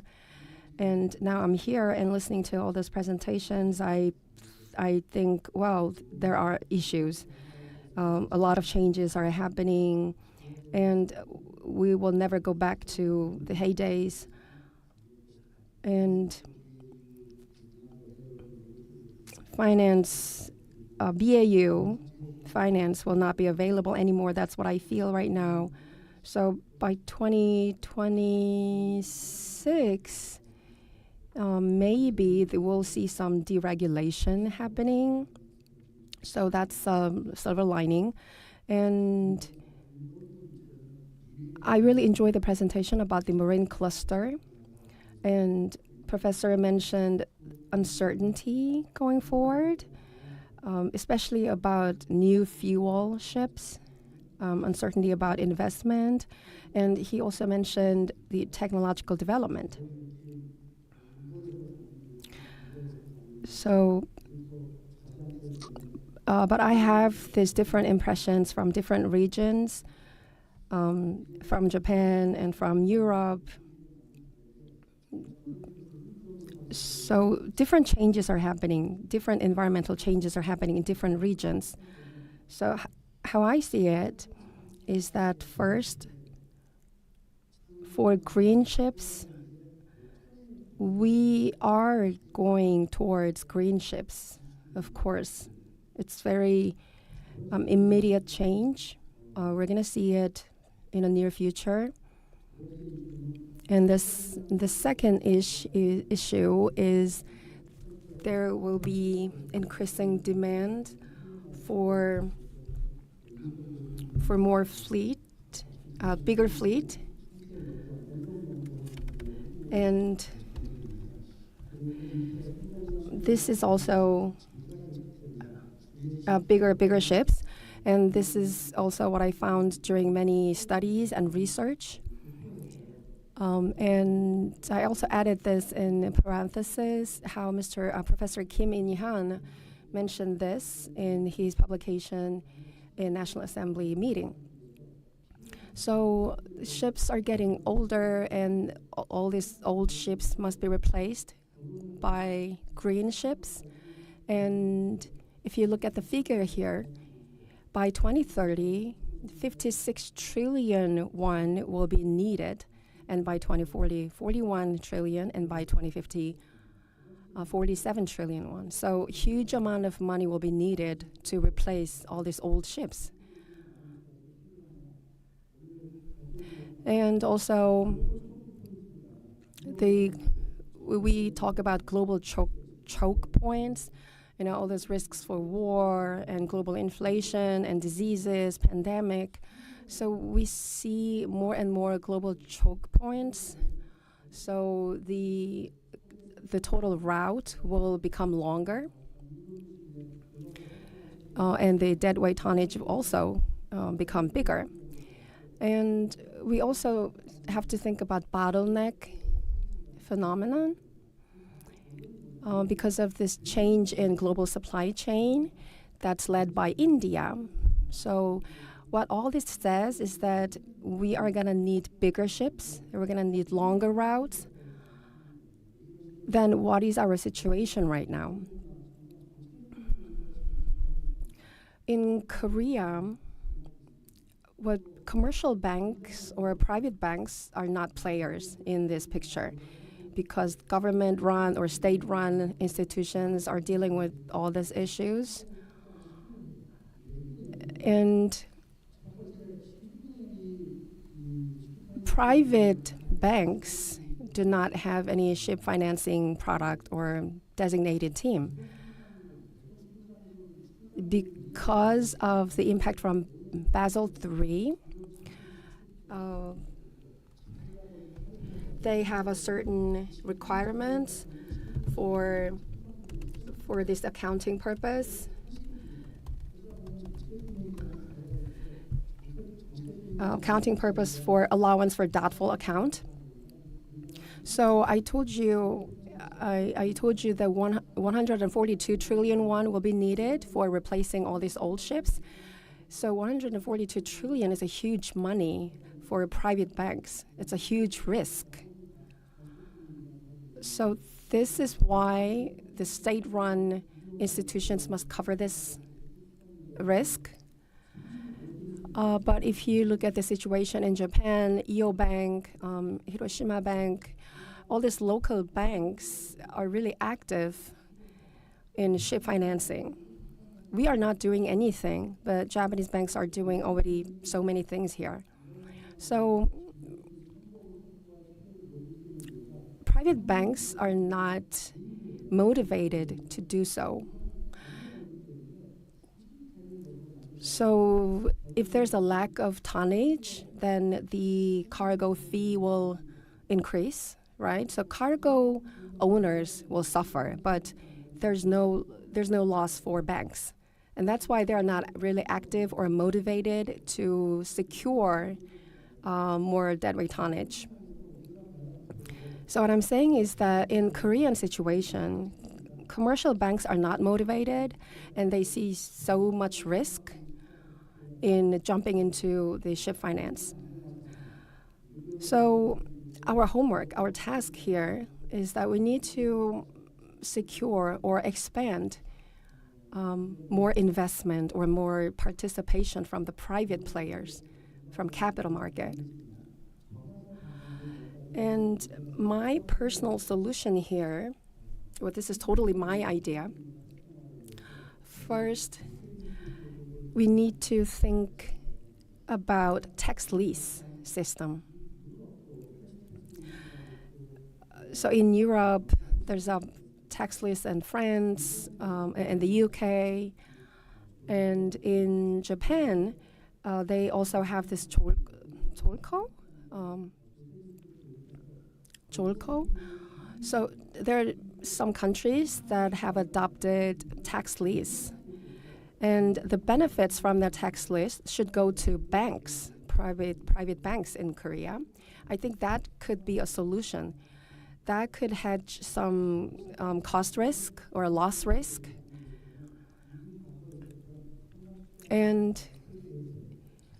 we should also be more active in taking advantage of tax benefits. And we have this act, Supply Chain Stability Act, and we need to amend this act to include more benefits for shipping finance and maritime finance. And another solution is public ship owning program. So if it's not feasible for private companies, then maybe public should continue to jump in or intervene, but in a more active manner. So this was actually argued by Professor Kim Min-hyun. So we should provide operational lease to shipping companies. If we can't do the ship owning project, then maybe we should think of alternatives like shipping lease. So his point was that instead of just letting or forcing the private companies to jump in with their own risk, maybe public institutions can take the lead in implementing this project without any risk. Yes, thank you for the comment. And my special thanks to two presenters. Thank you for your patience. And some of the questions were directed to you, Professor Matsuda and Professor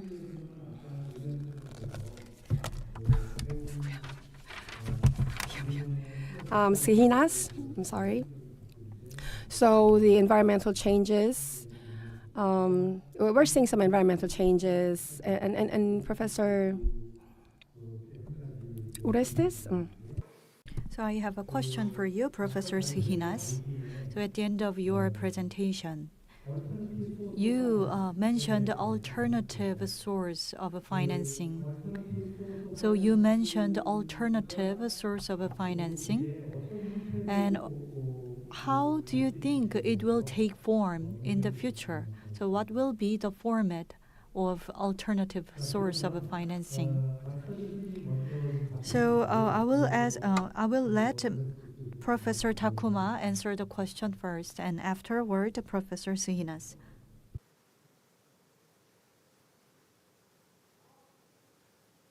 Sorry, and thank you for comments. And I'm not sure if I have answered the question properly, but I'll try to answer as briefly as possible about the things I can answer. In Japan, there is a history of many small shipping companies becoming ship owners. And there is also a history of financial institutions and shipping companies helping to own ocean-going vessels. For example, in Hiroshima area. Therefore, I think that in order to promote ship ownership in Korea, it will be necessary to have some support of the shipping industry, the government and financial institutions. I think that the specific method will depend on the situation on Korea, so please avoid to answer. And next one is in the case of Japan, local financial institutions are not very promising because the local economy is shrinking, except around Tokyo.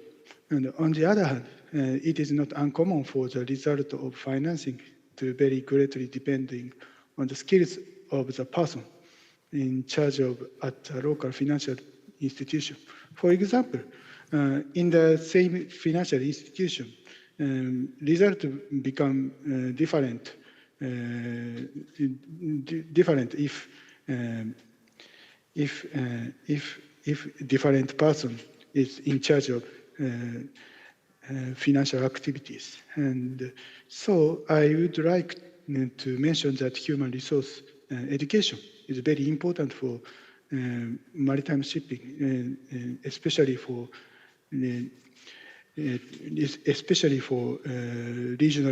regional institution. And next one is the Japanese government, relationship between Japanese government. And there is tax incentive for ship owners, but I think it is not enough for ship owners. And the Japanese government does not intervene in contract periods or transaction details. And as I mentioned earlier, the relationship between shipping companies and the government is currently weaker than in South Korea and China. Therefore, I don't think there is many things that Japanese government can intervene regarding most of the issues. And the third one, we recognize that about investment in ship. I recognize that ship owners understand that investment in vessels is necessary, of course, but they are in a situation where they do not know which type of new fuel ship to invest in. As you pointed out, we recognize some regional banks are trying to be active in terms of environmental response. These are my answers. So it would be happy for it if it is sufficient. Thank you. 예, 감사합니다.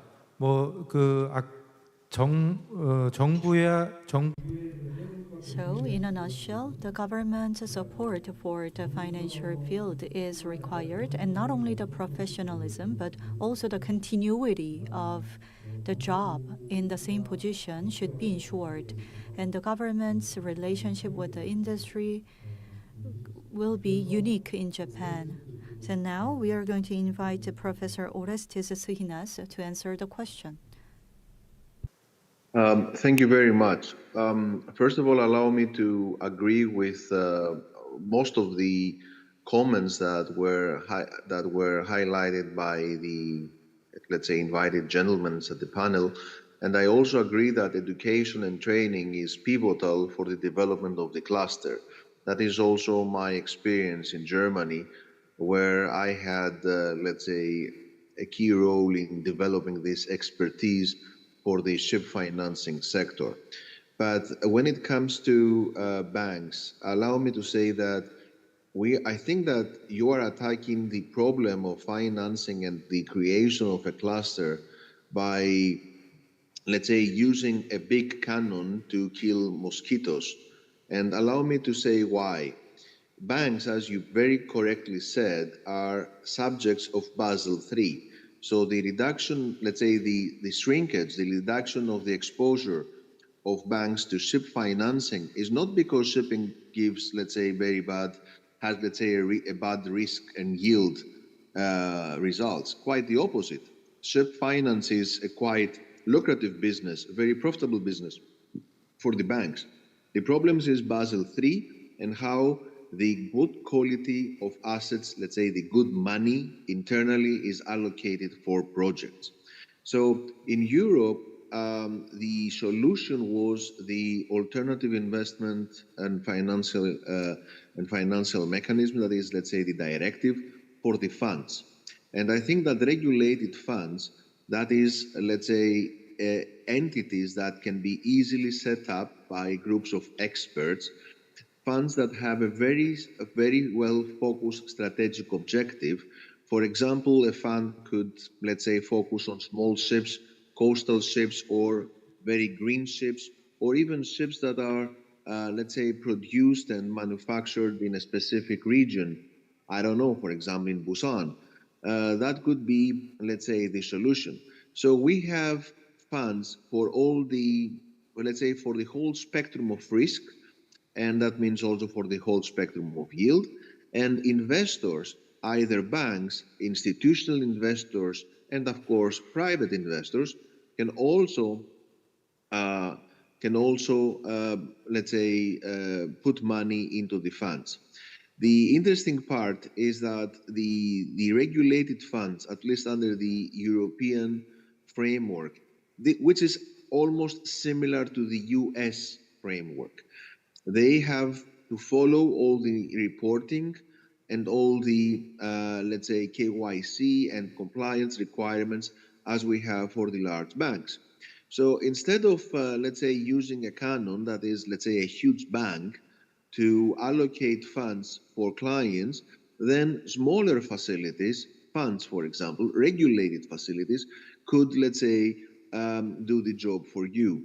And this is also what we see from the very large institutional investors in Europe, where they have, let's say, amounts of money to put in the industries, but they do not want to, let's say, allocate all these funds in one basket. The other point, and somebody mentioned that, that the bigger is the better in ship finance. That is true when it comes, let's say, to motherships, container motherships. Let's say ships that connect, for example, the Far East with the West US coastline, or let's say with European ports. The economies of scale in these routes is very important.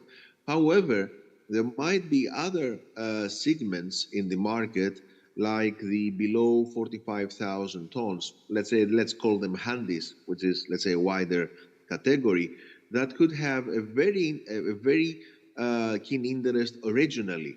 So if, let's say, you have regional banks, and this is the case in Europe, for example, or in some cases in Europe, they do not go for the very big risks. They do not go for the very big clients, let's say the global container lines, or let's say the huge energy transportation companies, let's say companies with, I don't know, 40, 50 VLCCs, or even, I don't know, 20, 30 LNG carriers. But they go for the small risks of the short sea shipping vessels, of the coastal vessels, 5, 10, 15, 25,000 tons, vessels that serve the regional needs. And allow me to remind you also that every market, every cluster has a different history. So it is not possible, for example, to replicate, if I'm allowed to say so, the German banking, or let's say the English banking, where we have 300, 400 years of evolution through the development of own fleets, and then through the leasing out of own fleets. So I think that the Korean cluster has a huge potential because of the technological advancement in Korea generally. I think that Korea has historically proven the capacity to deliver, which is a huge asset in terms of reputation for the ship owning community. And what is maybe missing is, let's say, smart financing solutions, not necessarily through the very large institutions, but through regulated entities that could address the appetite, the risk yield, let's say, sweet points for investors of all sorts. And one last point about the alternative financing. I would be very careful to go public. We need to keep ship financing among potential investors. And I think it's very important to integrate ship financing within the chain of sustainable finance. That means that considering the life cycle assessment, that is not only mandated from the IMO, but it is also mandated by other, let's say, financial regulations. The ship should become, or ship financing should shift from, let's say, pure asset-based, pure project-based financing to a more chain financing. Let's say, to integrate the asset ship within the value chain of transportation, which in my view is of huge importance for interest in Korea, because as you very correctly highlighted, a huge part of your economy is actually based on the exports and the export capacity. which is a similar attitude to Japan, but as said, Japan has a different history of economic evolution. Thank you. 예, 굉장히 제가 Thank you very much for the full answer. Also involving some presentations from Mr. Chang. Thank you very much for your insightful comment. So alternative finance. What I expected from this is alternative finance, how it is defined in token economy. But you rather mentioned some perspectives from supply chain, how we should approach in a more comprehensive manner, not just from the ship itself. Okay, thank you. And we will have some time for exchanging comments and taking some questions from the audience. So do you have any questions or comments?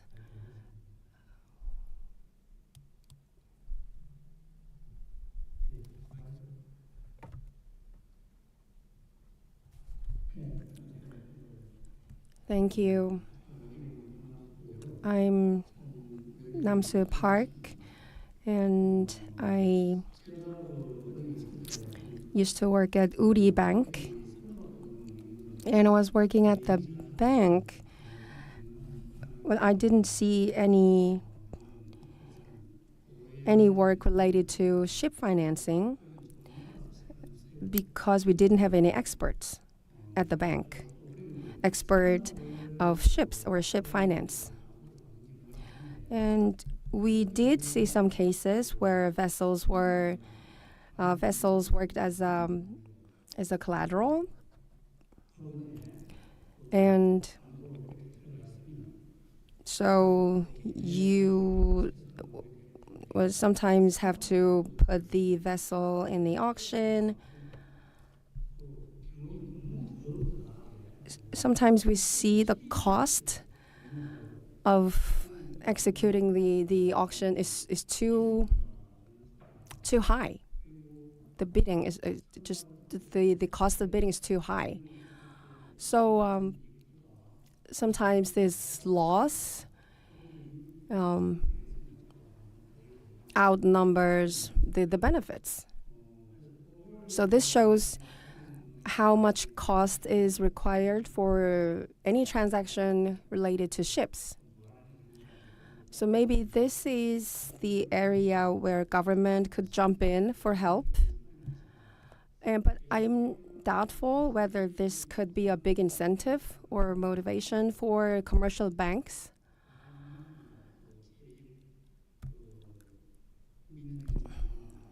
So, well, maybe for big banks like KB or Uri Bank, but the thing is that I don't think they will be interested because they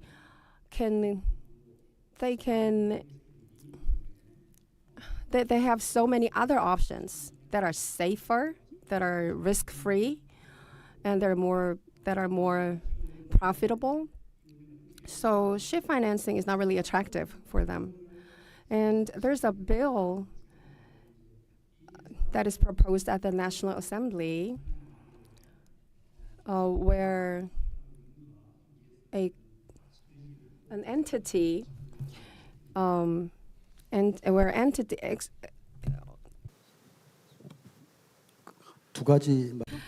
a ship owning entity can be built. So what do you think? Well, thank you for the question. Yes, I partially agree that commercial banks will not be motivated. That is not a big incentive. And you also mentioned this bill at the National Assembly. Well,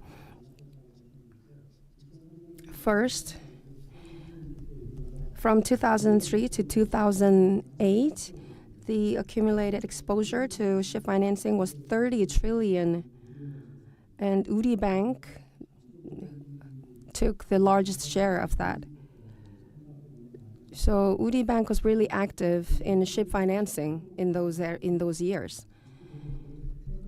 And deducting this 70% of LTV, Uri Bank decided that it's profitable enough. So the procurement cost is currently 2.3%. So that is the barrier for commercial banks. So if we can adopt the tax lease, then maybe they can have 7 years of compensating for this cost. So I think this could be a huge incentive for commercial banks, this tax lease. So, and as far as I know, the Busan Finance Agency is also hugely interested in this system, and there are some companies and some banks that are taking interest in this.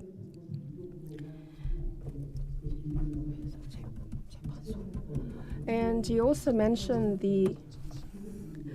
this new bill, the Court of Justice for Maritime Affairs. So this bill is talking about building the Maritime Court of Justice. So yes, that will help. And the court will probably deal with maritime affairs mostly, but they are not going to be the exclusive jurisdiction for those affairs, and they're going to be dealing with other issues too. But I think that will really help. 감사합니다. Thank you very much. I wanted to refrain from making a comment today, but we have a speaker from Greece, Professor Orestes Sihinas. And I thought it is a great opportunity to talk to him. That's why I would like to ask a couple of questions to him. To be honest, in Busan, we would like to make marine finance the specialty of Busan. That's why we study tax finance, tax lease, and local finance and everything. But I have 2 questions for you. So now we are seeing a paradigm shift. So we are looking at the transition into eco-friendly ships. And Korea and Japan have this attitude of wait and see, which fuel will be promising. I think it is an important strategy for the purpose of a business. And we would like to have the commercially viable strategy. However, when we finally see the new paradigm in place, if we fail to respond to the trend of eco-friendliness, we might be left behind. So that's our concern. So here is my question. So within the IMO, the accelerated regulation is applied for Northern Europe and Southern Europe, led by Greece. So you have ETS, and I believe that Southern Europe and Northern Europe might have different opinions on the system itself and the speed of application of this new scheme. So do you have this kind of a discussion between Southern and Northern Europe, or have you already completed the discussion and fully ready to embrace the ETS? I'm very curious about that. And the second question is about the ship owner business. And I believe that in Greece, the ship owner business, especially in the private sector, is fully advanced, unlike Asian countries. I know that you already operate on a global stage in terms of a ship owner business. And I believe that even though it is the private sector business, you are the first country which provided tonnage tax incentives. So the target of the tonnage tax incentive is about shipping related earnings. And what about non-shipping related tax? So you are supposed to pay the corporate tax in that case. But in the process of applying tonnage tax, so as a result of S&P, we have the capital gain. So when we sell the vessel, ship owners sell their vessel through S&P and they have this capital gain. Then are we supposed to apply the tonnage tax or corporate tax for that capital gain? And when we start to operate the tax lease in Korea, I think tax regime will be very important. So that is why I would like to ask for your advice. So right now in Greece, so capital earning or S&P earning, are you applying the tonnage tax or corporate tax? I'm curious. So please share your knowledge with us. Thank you very much. Thank you. It is quite interesting that you mentioned Greece. In Greece, first of all, the intervention of the state in shipping or in the ship owning and management business is marginal, if not, non-existent. So generally, the private interests like ship owners, banks, brokers, charterers, whoever, they do not have anything to do with the government. There is no relation to the government. Going back to what you said about the Greek regime, the law in Greece was introduced in the late 50s. So it is an instrument, it's a policy instrument that has been introduced more than 70 years back. And the idea was to protect the capital from shipping that is coming back to the country as a foreign direct investment. So it has nothing to do with the taxation. It is a constitutional provision for the protection of foreign direct investment. This is unique. So practically, in Greece, if you buy a ship, if you, let's say, make earnings or losses from the ship, if, let's say, you manage ships, or the capital influx is practically non-taxable. The idea for the tonnage tax back in the 50s was very simple.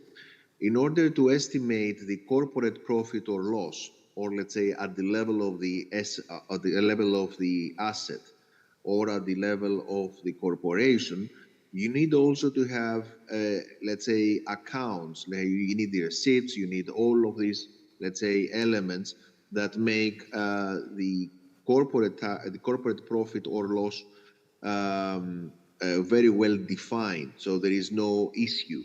How can you, let's say, have all these invoices from all these foreign countries, compatible to the Greek law? So the idea was very simple.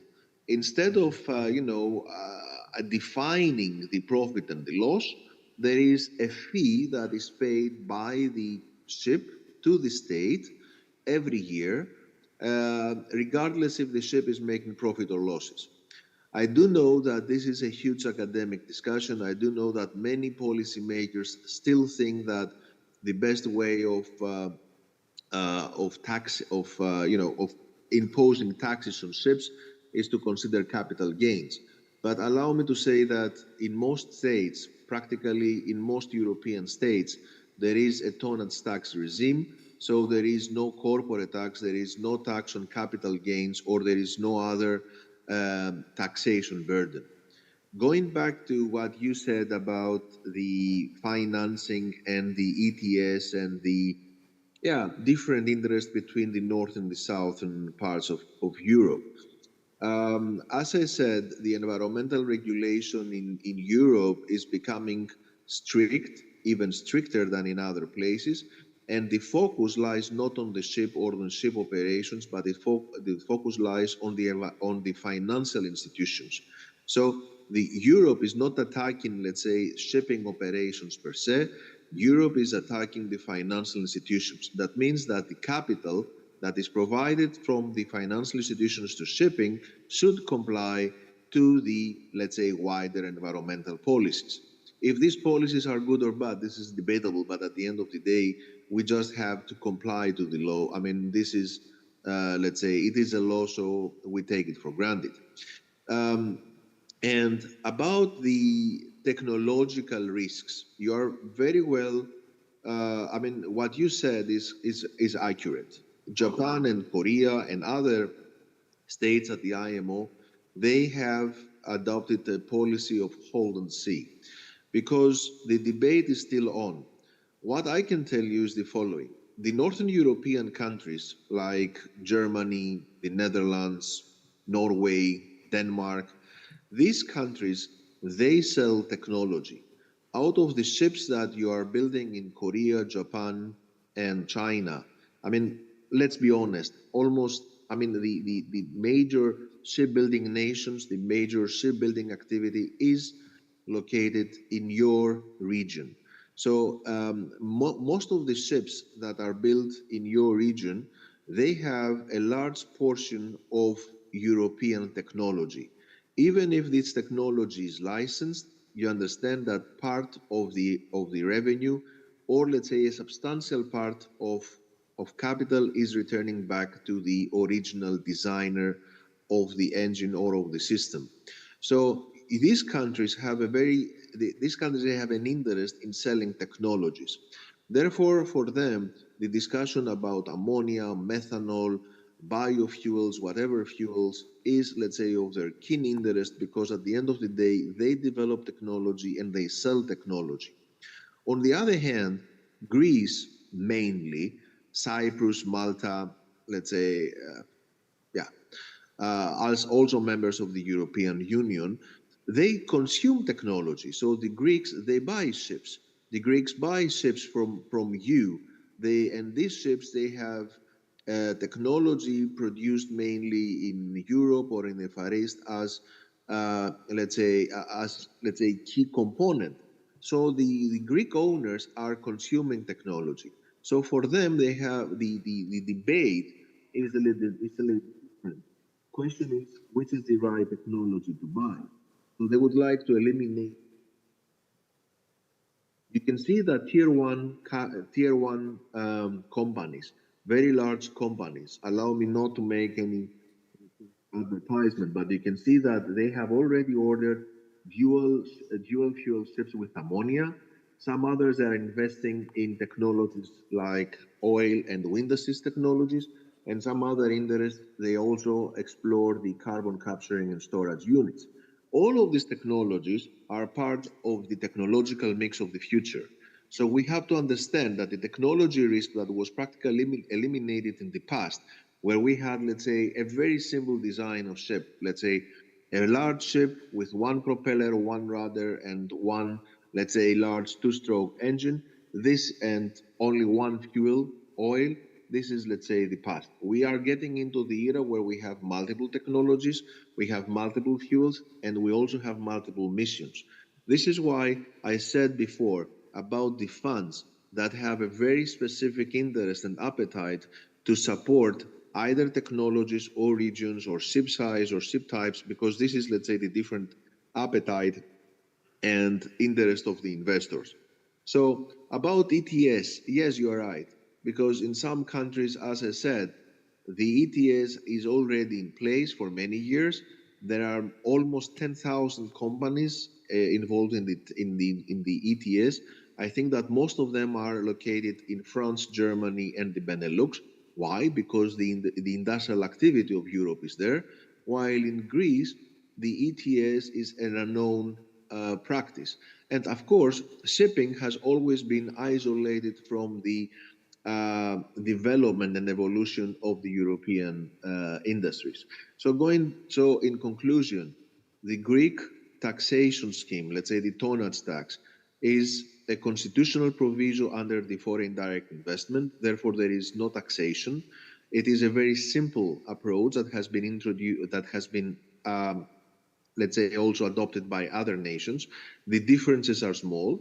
I think that it is the best option that let's say the best card you can play, the best option you can select at a national level is to eliminate predicaments and burdens for owners. The less complicated, the less administrative burden, the better, because this is the global competition. You can see that when other countries do not impose any administrative burden, it's very difficult for a country to impose one. It is like creating problems, or let's say providing, let's say, some more requirements for the competition.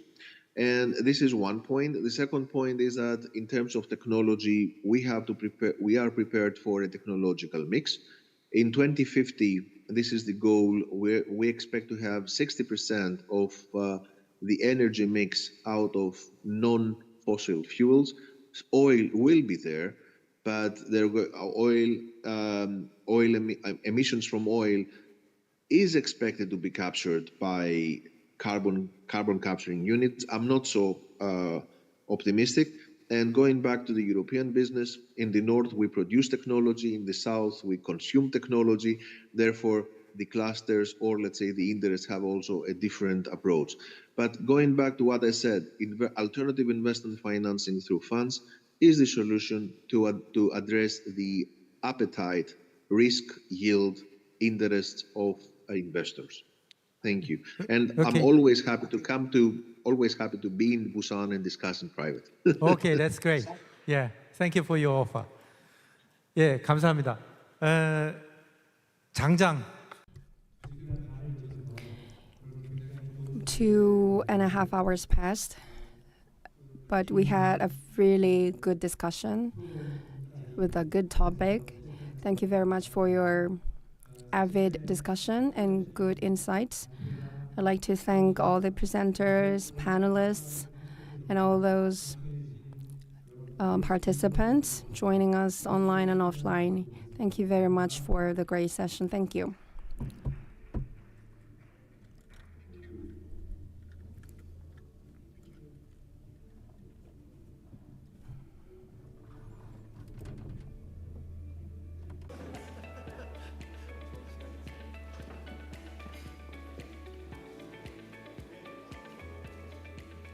오늘 오후 첫 번째 That was the first session of the afternoon, and we could feel the heat and passion from the discussion. And starting from 4 p.m., we will have Busan City session under the topic of 10 years of our ocean conference and the significance of hosting in Busan. I'll see you at 4.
예, 안녕하세요. 잘 들리십니까? 아, 예, 잘 네, 들립니다. 안녕하세요. 잘 들리시죠? 네, 예. 네, 잘 들립니다. 아, 예, 그리고 하나 설명드릴게. 밑에 줌 바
channel 4, channel 1 for Korean and channel 2 for English.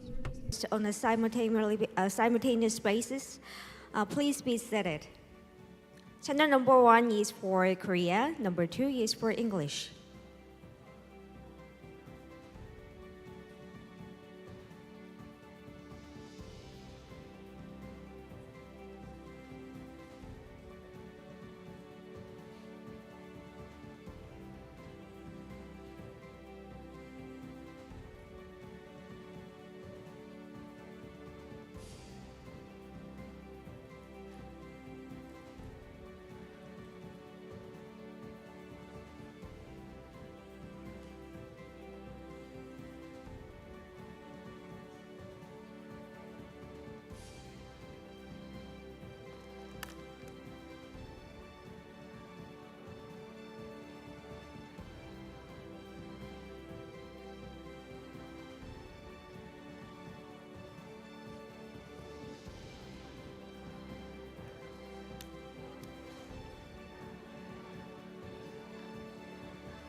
안녕하십니까. 제18회 세계 Good afternoon. Welcome to the special session of Busan Metropolitan City at the 18th World Ocean Forum. My name is Choi Min-young, and it's a great pleasure to meet you. This session is held as a hybrid forum that crosses the boundary between online and offline, with on-site speakers and international speakers participating online. We are live streaming on the website and YouTube channel in Korean and English, and you can check the presentation material on our official website and leave your questions to the speakers through comments. And channel number 1 is Korean, and channel number 2 is English if you are going to use the receiver. And now we are going to invite the moderator of the session, Vice President Cho Jung-hee from Korea Maritime Institute.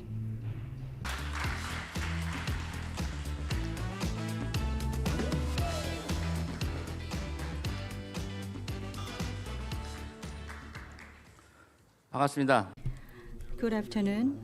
I know that you have a busy schedule, but some of you are joining us this session out of your affection toward the city. So now, with the theme of the 10 years of our ocean conference and the significance of hosting in Busan, we are going to start the Busan Metropolitan City special session.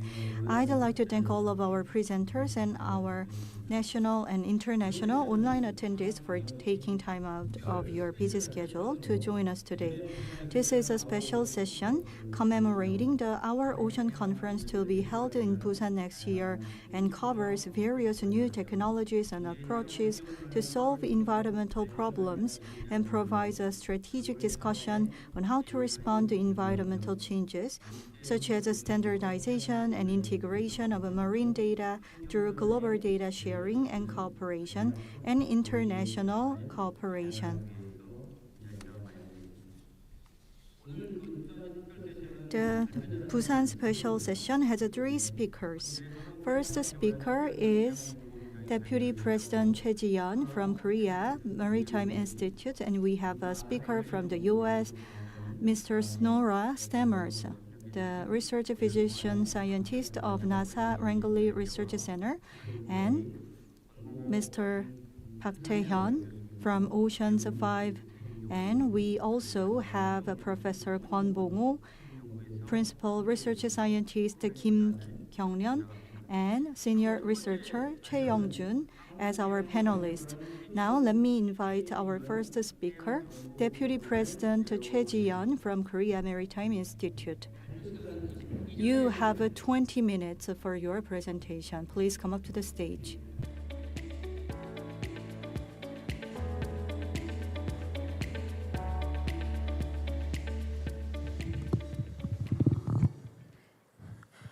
네, 안녕하세요. 한국해양산개발원 최지연입니다. Good afternoon, everyone. I am Jiyeon Choi from the KMI. And thank you very much for having me as the first presenter in the Busan City session. So I'll start my presentation right away. So the title of my presentation is Global Ocean Agra, Our Ocean Conference. And we have been holding a lot of conferences regarding ocean, but sometimes I stop and think to myself, why are we holding this conference? So we have some issues, human-related issues, and we are capable of talking it over and coming up with solutions. So it's not just one individual activity, but activity shared by humanity, creating all these talks and discourse as part of looking for solutions. So our Ocean Conference is a platform where we come up with all the solutions and initiatives through dialogues and discourse. And this is a way of proving that Busan is strengthening itself, strengthening its identity as a marine city or global marine city. So what do we talk about and why do we talk about it? So As a marine city or global city, Busan has always to seek to contribute to the global issues. The world is going beyond its territory, the national territory. You see the increases in number of world immigration and world port cargo, because you can see 10-time increase in both cases in cargo volume, and world trade volume is also increasing very fast. You see 5 times increase in just 30 years. So the world is becoming one big community, and no single country can be sufficiently self-sufficient. So they have to join hands together, and it's a matter of survival. That is the trend. So this is the global trend. But ocean is the foundation that unites the world. There's no border in ocean. There's no Republic of Korean fish. There's no the American fish. So there's no border, and pollution knows no border either. All the countries are connected. They're dependent on one another. So any issue or problem arises in this one community, then it's everybody's responsibility. So climate crisis, energy, food shortage, poverty, war, pollution. So any one of the issues can arise or happen in the ocean, but it will affect the whole humanity, the whole world. And if you look at the graph on the right side, you see the number of population living in coastal areas. So in the number of people living in the coastal area that lives within the perimeter of 100 meters is 2.15 billion. And it was only 100 million in 1990s, but it increased very rapidly recently. So people are populating in coastal areas, but they are exposing themselves to more risks in a way. So that only proves the need for cooperation among the countries. So the world is becoming one. World is a community, so no single country can solve all these problems. And of course, we have been discussing this since 1970s. But problems in the ocean are unique, more unique in a way that we all share the consensus that the crisis of the Earth is the crisis of the humanity. And in 1972, there was a Stockholm meeting for human environment, and it was meaningful because the UNEP, UN Environment Program, was born out of this meeting. And at the meeting, some of the issues discussed were about the ocean, and they realized that the issues of the ocean are the issues of the humanity. They could see it more clearly. So they came to realization that humanity is working harder to protect the ocean. And they started to develop measures to protect the ocean and protect the Earth. So in 2015, the Sustainable Development Goals were finally born, this grand discourse of the humanity. So how to reach the goals. So we discussed ways to reach these goals by setting up some sub-targets and other measures. So there are 17 goals, and number 14 is life below water. And this goal is wholly dedicated to the ocean. So the expansion of the ocean and the land management and sustainable fishing are all under this category.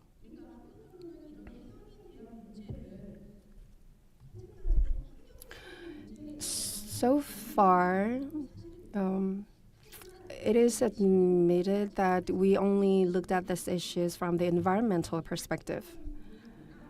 But the ocean issues are not just environmental, because they're closely related to economic issues, and also they're related to peace and other geopolitical issues, because we went through globalization, but we saw the instability in economy and politics. So all this instability, geopolitical and economic instability, do impact the ocean issues. So worldwide, it is expected that the ocean economy is gonna create $15.5 trillion of net benefits by 2050. So you see a lot of projects, potential projects, like decarbonization or blue food system or conservation.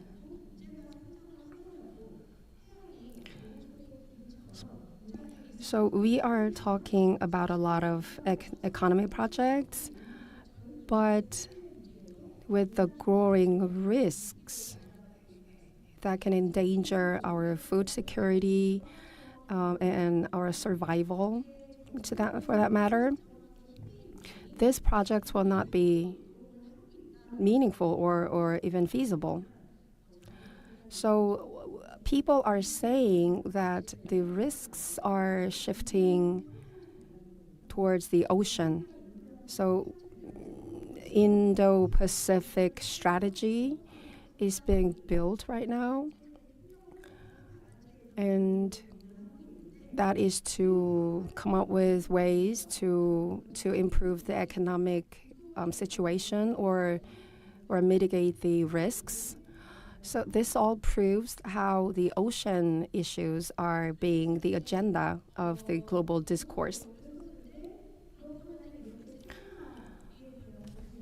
So we talked about globalization and global governance restructuring, and we're seeing more and more uncertainty, and we're also seeing the emergence of neo-nationalism.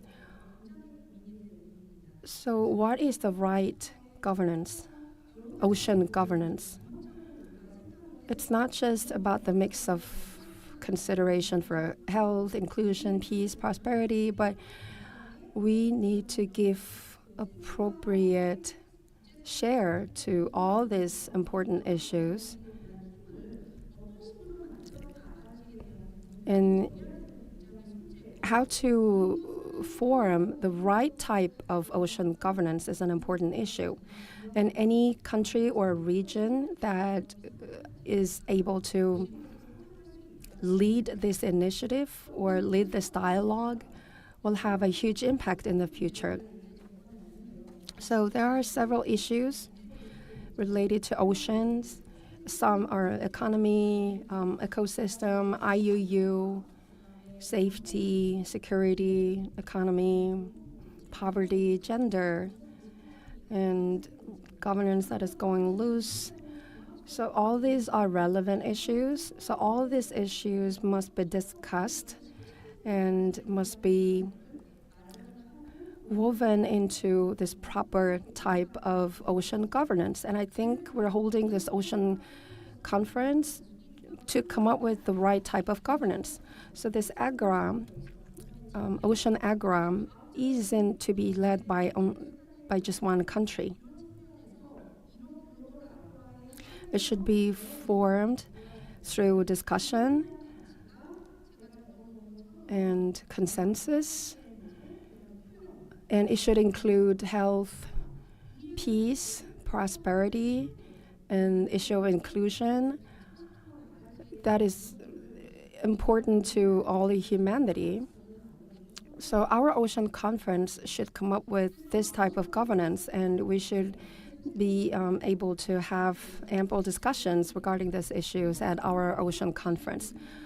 So it's an annual conference, and this conference is not just for anyone. We're open to anyone, but this conference invites the experts with authority in these issues. And it's a really comprehensive in nature. And I believe this is probably the only type of conference that encompasses this whole issue in terms of scope. So discussions and discourse is being created in this conference, and it can be expanded into wider discussions globally. And it also serves as a momentum for wider solutions. And you see here a voluntary commitment. So voluntary commitments are where leaders participating in this conference make commitments with a detailed plan. How they are going to contribute to these issues and the consensus that we come up with. So I believe, based on my experience, our ocean conference is very practical. It's very implementation based. So voluntary commitments are not just the combination of words. It should lead to budget allocation and also some practical cases where each country can contribute to equal opportunity to all the countries, so they can share their experiences, they can share their cases with other countries. So we also hold this conference in 2025. It will be held at Bexco, Busan. So our ocean, our action is the agenda for the 2025 conference. And it says our ocean, not oceans, because we have one ocean shared among us. And in 2025 conference, we will call for more smart, concrete, and intuitive action for a sustainable ocean.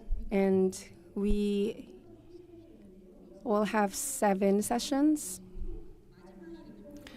So with 6 issues already fixed, plus 1 issue that is set by the Korean government. So pollution and security and blue economy, well, they're the common themes. We talk about this every year, but this digital ocean is the new topic that we added. So we'll come up with some actions, of course. So these actions must be smart, concrete, and intuitive. And Steve Jobs once said, only humans have an ability of intuition. We are capable of intuitive thinking. So we can come up with consensus or some actions that we all commit ourselves to. So actions are not just physical action, but more like a combination of scientific approaches. And that's why we added this digital ocean session, because we also wanted to focus on science and technologies and digital and AI as part of solutions. And this also reflects more practical approach. And at 2025 conference, we'll specifically talk about 30 by 30 initiative. And for pollution, we'll focus on plastic waste. And for climate crisis, we will talk about carbon negative in the decarbonization issue. And for blue economy, we'll focus on innovative economy ecosystem. And for security, we'll focus on order, ocean order, and geopolitical issues. And in sustainable fisheries, we'll focus on coexistence of fishing communities and fisheries resources. And lastly, in the digital ocean, we'll talk about some digital solutions that can take advantage of all these 6 solutions that we came up with at the conference. So we'll focus on more solid and practical solutions. So commitments are not just words. We will also think about ways to realize those words. And in the circle, you see Agora. It means catalyzing ocean discourse. So I used a circle because I wanted to focus on the idea of encompassing and mixing all these ideas to create this grand discourse. So I believe the 2025 conference will be really fruitful. And it will be held from April 28th to 30th. And I really hope that our Ocean Conference will serve again as an opportunity to make our lives better and make our ocean cleaner. Thank you.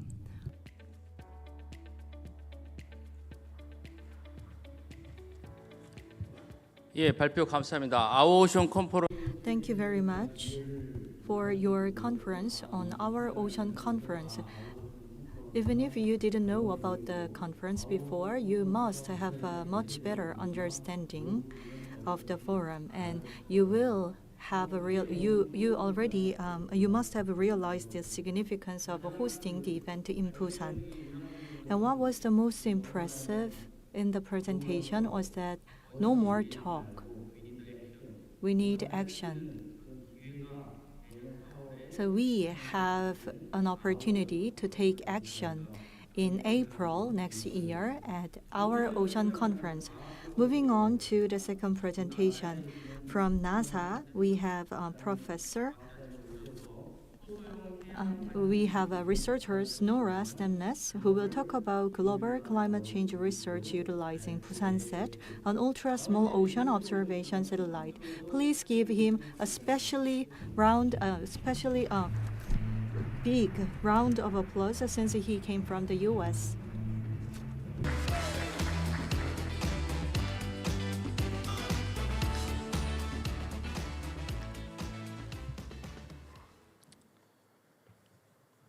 Hi, my name is Snorra Stamnes, and thank you for inviting me. I am a researcher at NASA. I study the atmosphere and ocean from space. I want to share with you a new type of instrument that can revolutionize remote sensing of the atmosphere and ocean from space. It's called a polarimeter. If you haven't heard of it before, that's okay. That's mainly because, until recently, we couldn't easily process polarimeter data. But thanks to advances in AI and machine learning, it is now possible. While I am presenting on behalf of our team at NASA, actually, the satellite polarimeter I am introducing today, called Busan-Sat, was built by the Republic of Korea, the Korea Astronomy and Space Science Institute, KASI, NARA Space Technology, and Busan Technopark, sponsored by Busan Metropolitan City. So I would like to especially thank the Maritime Affairs, Agriculture, and Fisheries Bureau, the Ministry of Oceans and Fisheries, Busan Technopark, Busan Metropolitan City, NARA Space Technology, and KASI for their technical excellence and unwavering dedication. I would also like to congratulate everyone on the formation of CASA, the new Korea Aerospace Administration. Space missions are hard, but if we work together, I believe there is no limit to what we can achieve.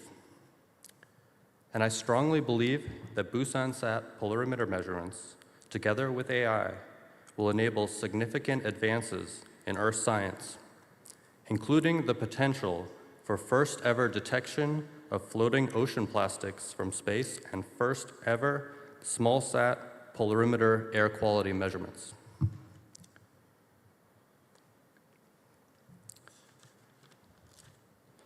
Polarimetry is the future of passive remote sensing of aerosols, clouds, oceans, and lands, from the ultraviolet to visible light to near-infrared and shortwave infrared radiation. Polarimeters can measure or retrieve significantly more information about aerosol properties because polarimeters are sensitive to the polarization of light at multiple angles and at multiple wavelengths or colors. So by a polarimeter, we mean three things: multiple angles, multiple wavelengths or colors, and polarization state. The combination of these three elements makes the magic happen, or technically speaking, significantly increases the information content of our data. Polarimeters can also retrieve detailed information on liquid water and ice cloud properties, land properties, and ocean surface and subsurface properties. And polarimeters have high synergy with co-located LiDAR measurements. I will focus on three polarimeters, colored in red, the NASA Research Scanning Polarimeter, or RSP. In green, the SPEX-1 and HARP-2 polarimeters on PACE. And in blue, Busan-Sat, which has several unique capabilities that we will discuss in more detail. We originally developed an algorithm for the NASA Research Scanning Polarimeter, which is a highly capable and accurate airborne polarimeter. This algorithm is called MAP. Its goal is to retrieve accurate aerosol properties and ocean properties at the same time, so we need to consider the coupled atmosphere-ocean system. Here, we show a fit to multiple angles and wavelengths for both the intensity and degree of linear polarization of the light from RSP. We use neural networks to make processing that data take seconds instead of hours. So polarimetry is an example of how AI can be used for the good of society.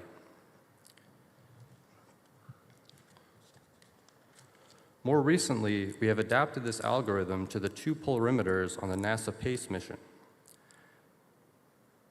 The MAP algorithm is adaptable, written in Python, and makes it easy to train AI models and use them to process polarimeter data. MAP is the only planned operational algorithm for all instruments on PACE. We used MAP to quantify the capabilities of Busansat for aerosol and ocean properties for Earth science, including studying the Earth's climate. We showed that Busansat is a highly capable instrument. I now want to give an overview of two new areas where Busansat's unique capabilities can make significant first-ever advances. First, paving the way to quantify and monitor floating plastics in our ocean from space. Second, air quality measurements of PM 2.5 over the Republic of Korea. Also, Busansat data and algorithms are directly relevant to current and future NASA missions with a polarimeter. PACE, which launched earlier this year, and AOS, which is the next flagship Earth science mission. This slide summarizes all of the Busansat partners.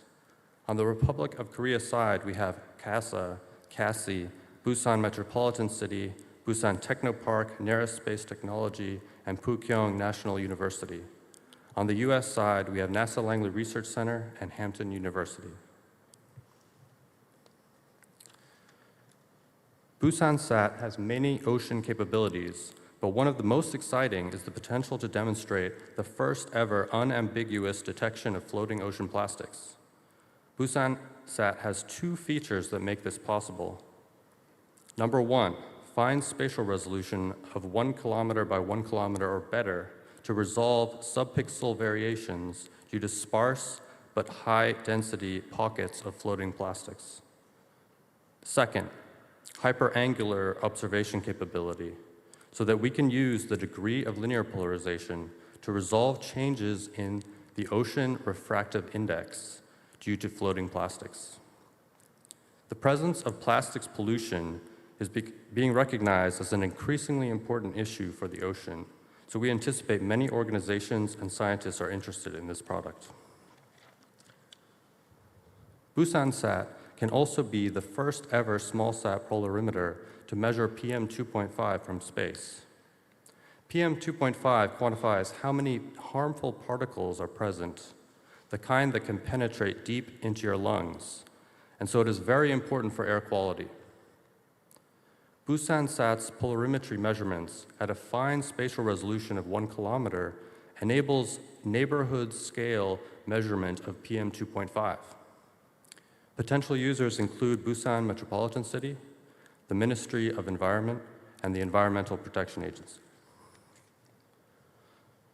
I'm also able to share with you data from the Busansat PolCube Airborne Experiment. The CASI team, together with Pukyong National University, put together an airborne version of Busansat using the engineering qualification model. They are still working on calibrating the data, but you can see the raw data on the right for the different channels and polarization angles, and how it has very fine resolution and contrast. I was very impressed by how quickly they were able to put this together, and this airborne instrument will be very useful for algorithm development and testing. In summary, Busansat is a highly capable polarimeter that will help pave the way to quantify and monitor floating ocean plastics and air quality from space. The Busansat data and algorithms that we will develop together are directly relevant to NASA missions, including PACE and the future AOS mission. Our goal, provided continued support from our partners and the community, will be to launch in 2025, followed by 1 year of operations. Lastly, I would like to thank this World Ocean Forum.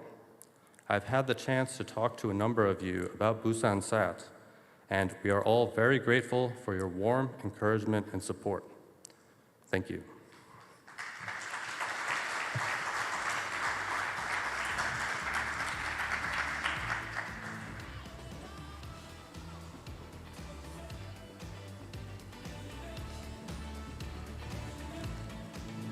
예, 뭐 제목만 보면 좀 어려운 부분이 있어. So you must have thought that the title is difficult to grasp, but you could understand that Busan has a potential applications in Busan and in other countries. And I believe that it was related to one of the themes at our Ocean Conference. And if we can present practical results of Busan set application in the next year's conference, it would be even more beneficial. Thank you very much. 준비하겠습니다. The third presenter is Mr. Park Tae-yeon from Oceans 5. He's a program manager for East Asia program, and she's and has expertise in managing and organizing this type of program, and she has covered a lot of issues related to oceans.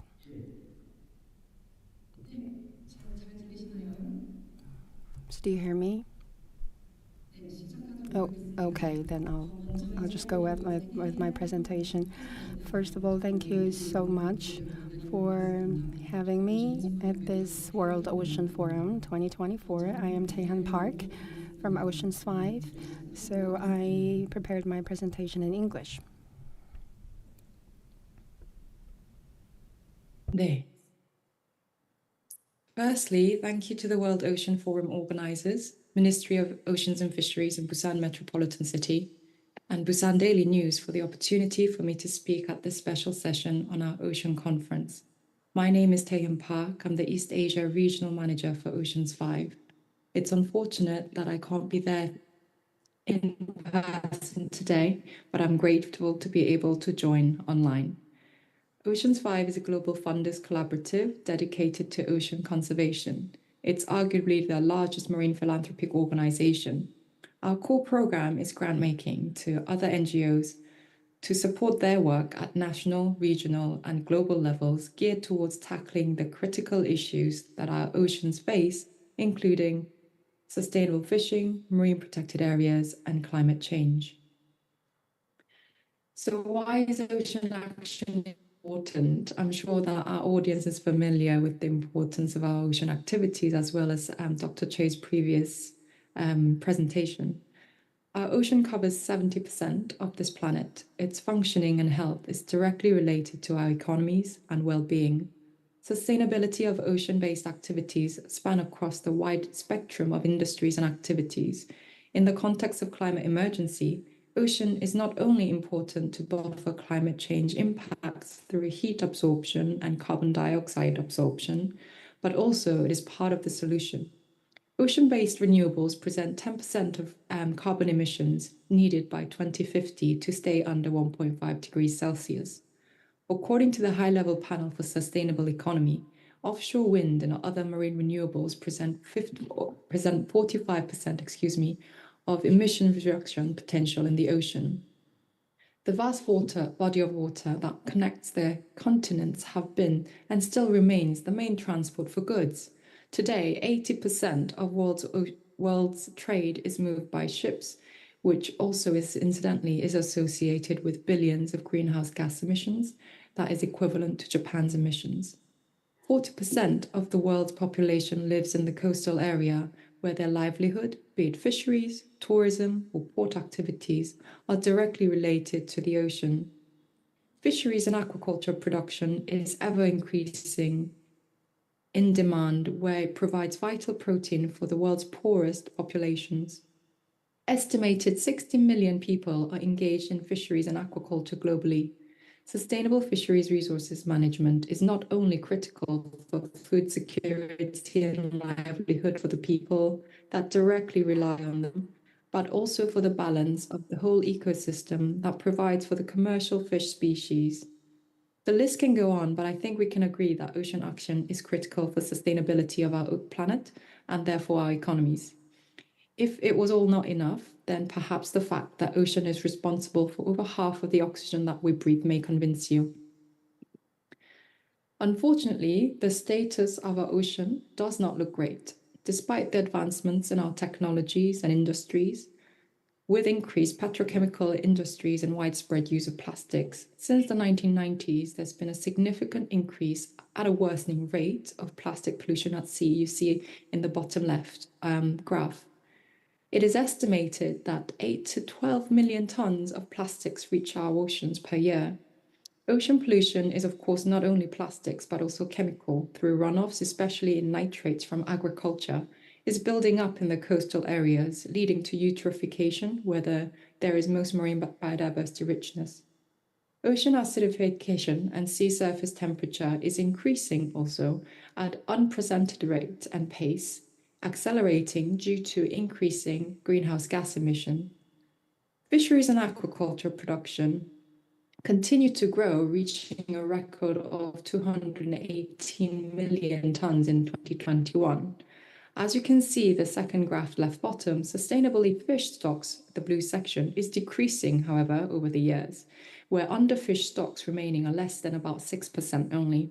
In the last century, 90% of the big ocean fish have been mostly 90% of the big ocean fish have been mostly decreasing and lost. And of course, this is all estimated according to recorded catch. Illegal, unreported, and unregulated fishing is prevalent in all seas and oceans. It's notoriously difficult to estimate, but annually it is conservatively estimated to be about 10 billion euros in loss. However, these key threats are the reasons for action.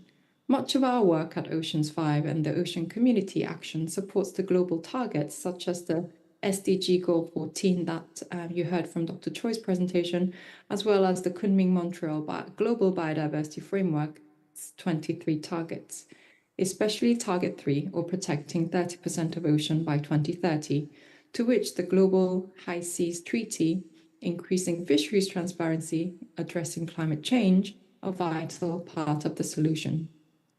Despite the goals, our ocean is continually under increasing and more complex threats, and therefore ever requesting more attention and urgent action.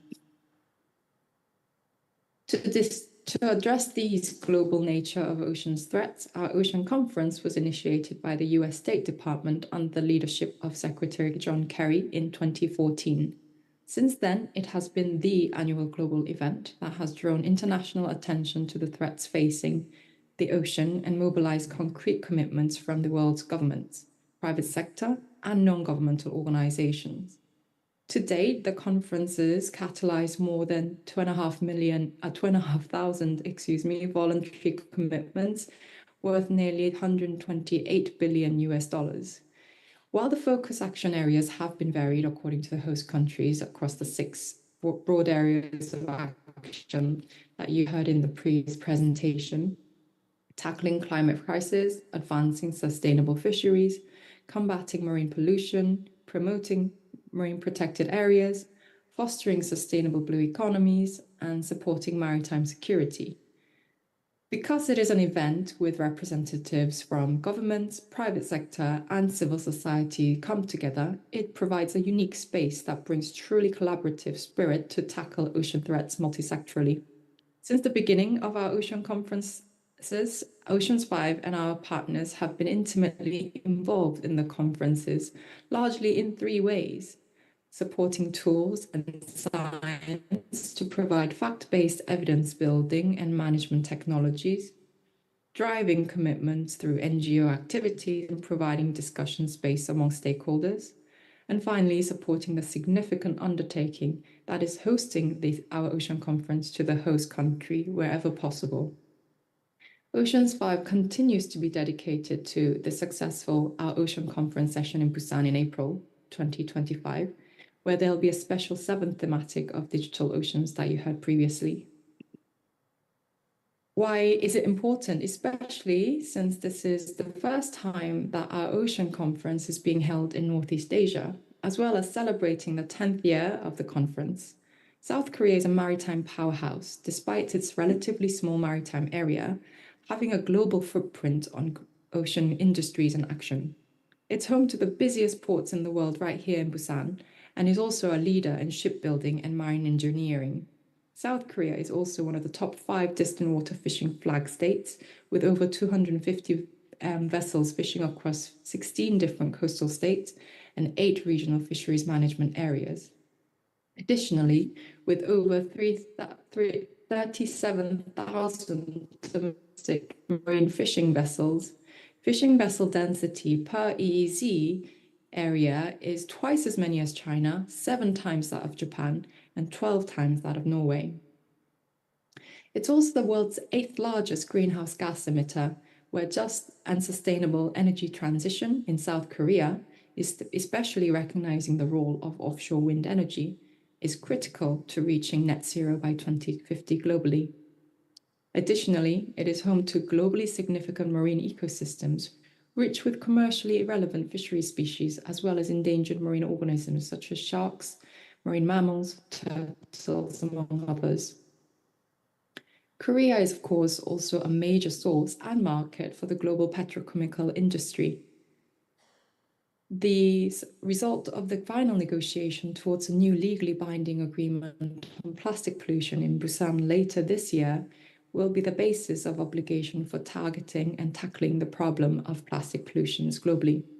With the Ministry of Oceans and Fisheries of South Korea hosting the upcoming Our Ocean Conference in Busan and framing it around action, it is a great opportunity to showcase South Korea's leadership towards ocean action, especially given the mega year 2025 will be in regards to ocean action. 2025 will be a mega year as it'll be kicked off with Our Ocean Conference in Busan, and shortly the UN Ocean Conference in Nice will continue the momentum for ocean action and political attention, especially regarding some of the major issues such as the High Seas Treaty.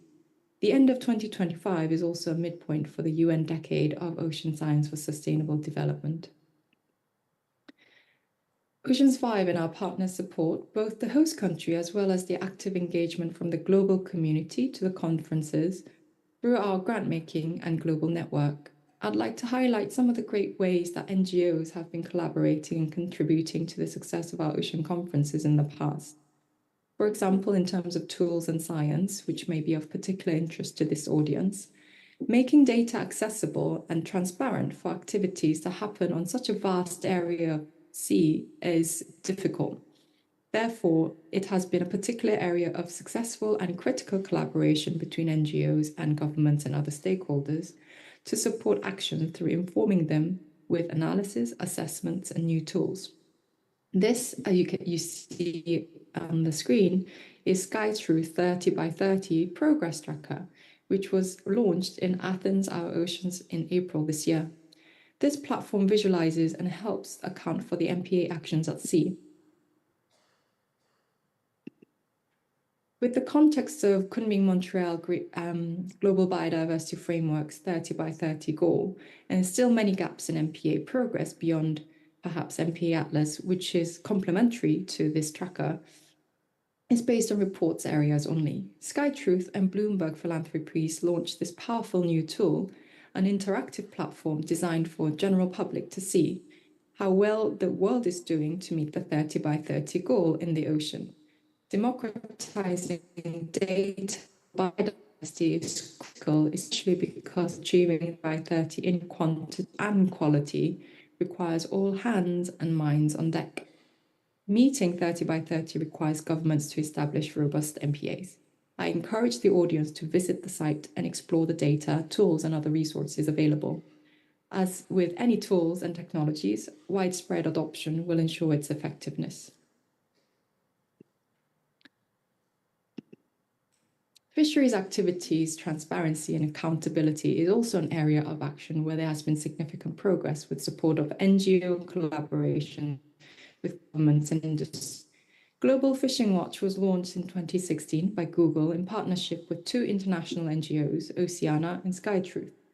Oceana is an international ocean conservation organization, and SkyTruth, the same organization you had previously heard, is a technology firm that uses satellite imagery and data to protect the environment.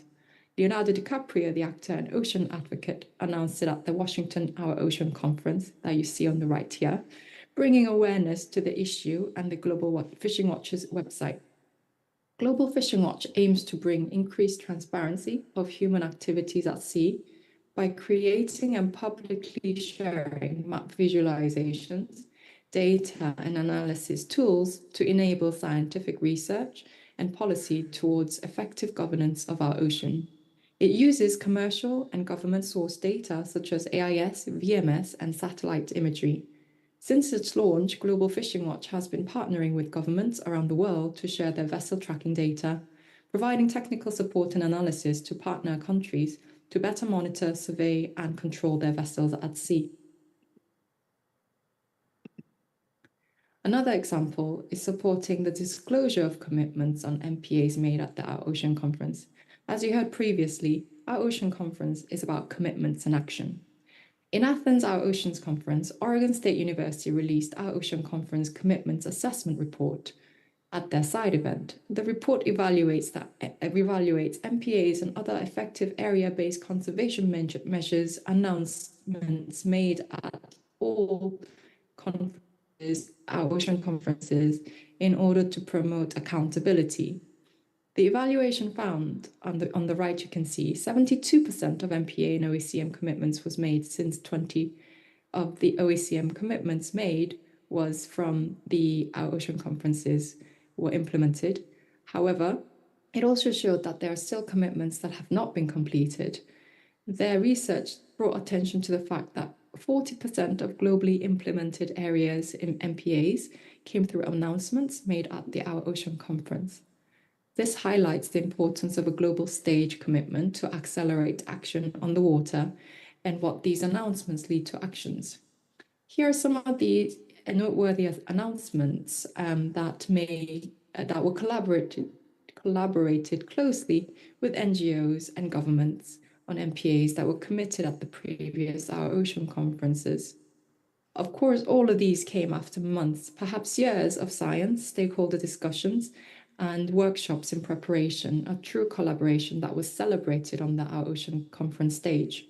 For example, during the 2017 Malta Our Ocean Conference, on the far left top, EU Commissioner Vella announced the Jakuba Bromo Pit area in the Adriatic Sea to be the Mediterranean's first MPA. Our grantee, MedReact, defined the areas needed to be protected in Adriatic Sea, brought stakeholders, including fishermen, along the journey to successfully achieve the announcement at Our Oceans. At the recent Our Ocean Conference in Athens, our grantee, Blue Ventures, far bottom left, worked with African nations to support the announcements of series of commitments, including Ghana's intention to establish its first community-led MPA, Madagascar's creation of a new large MPA around Barren Island, and Guinea-Bissau's ambition to exceed the international target to protect 30% of ocean by 2030. Other noteworthy Our Ocean Conference announcements included in 2014, President Remengesau of Palau declared that the entire EEZ of Palau to be set as MPA aside from traditional fishing activities, setting the course for what ocean conservation and protection and sustainable fisheries means. And also in 2016, President Obama announced the establishment of the first marine national monument in the Atlantic off the coast of New England that was covering over 12,000 kilometers squared.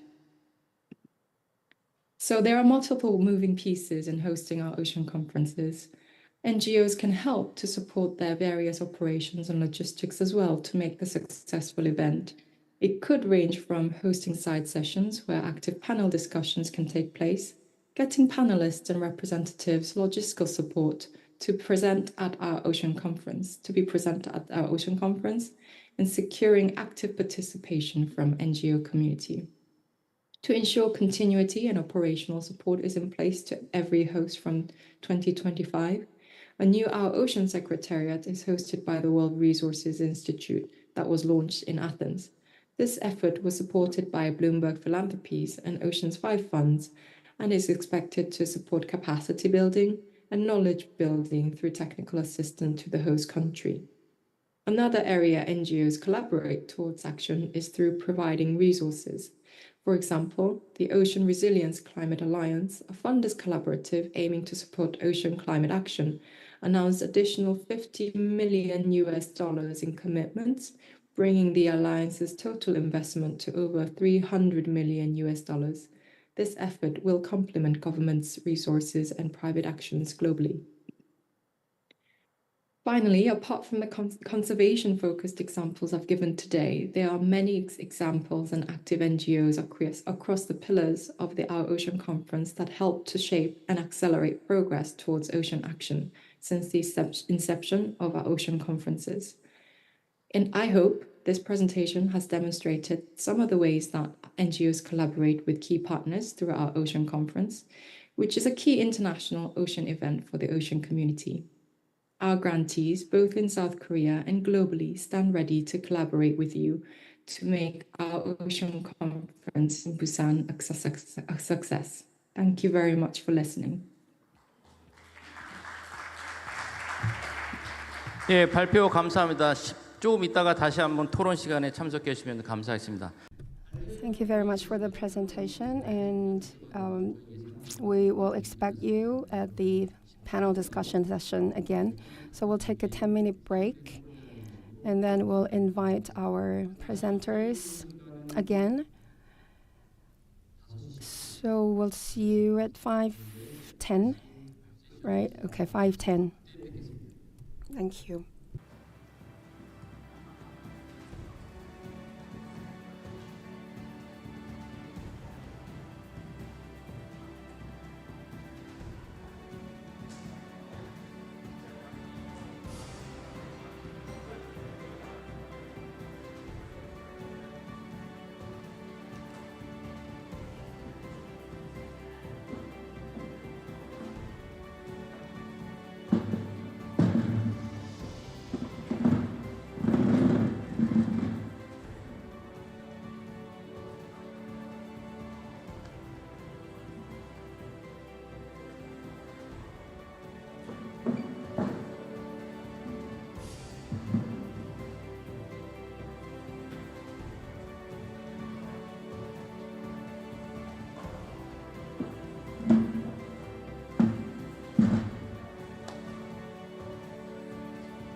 그 진행하는 팀은 요 테이블에 물이라도 한 병만 갖다 주세요.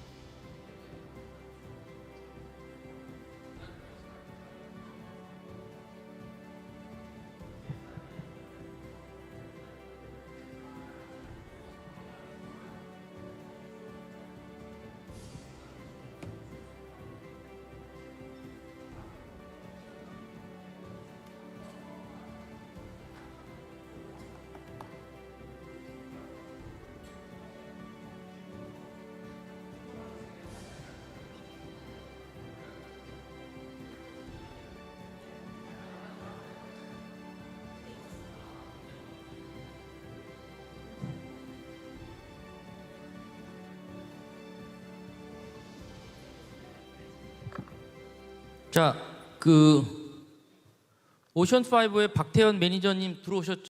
So we have Mr. Park from Oceans 5. So you are here with us online, right? Thank you very much. So we are ahead of our schedule. So we are going to begin the panel discussion earlier than the schedule. And this is a special session hosted by Busan Metropolitan City. Busan City hosts our ocean conference next year here in Busan, and we talk about the 10 years of our ocean conference and the significance of the event from the perspective of oceans. And Ms. Park Tae-hyun mentioned that for the first time in East Asia, we host our ocean conference here in April next year. And we are here to celebrate the hosting of Busan of our ocean conference. And we have 3 panelists. First, we have Professor Kwon Bong-ho from Kunsan National University and Mr. Kim Kyung-ryun from Korea Institute of Ocean Science and Technology, and senior researcher Choi Young-jun from Korea Astronomy and Space Science Institute. We will hear from these 3 panelists, and we will have a Q&A session. And at the end of the day, we will take some questions from the participants, both online and offline. First of all, let me invite our first panelist, Professor Kwon Bong-ho of Kunsan National University. Good afternoon. As introduced, my name is Kwon Bong-ho, professor of Kunsan National University. Now, I teach marine ecology, and I study blue carbon. And in April, maybe, I attended the 9th Our Ocean Conference hosted in Greece. That's how I came here. And I met, and I will share my experience in Greece. And I don't have any questions, but I will make some comments.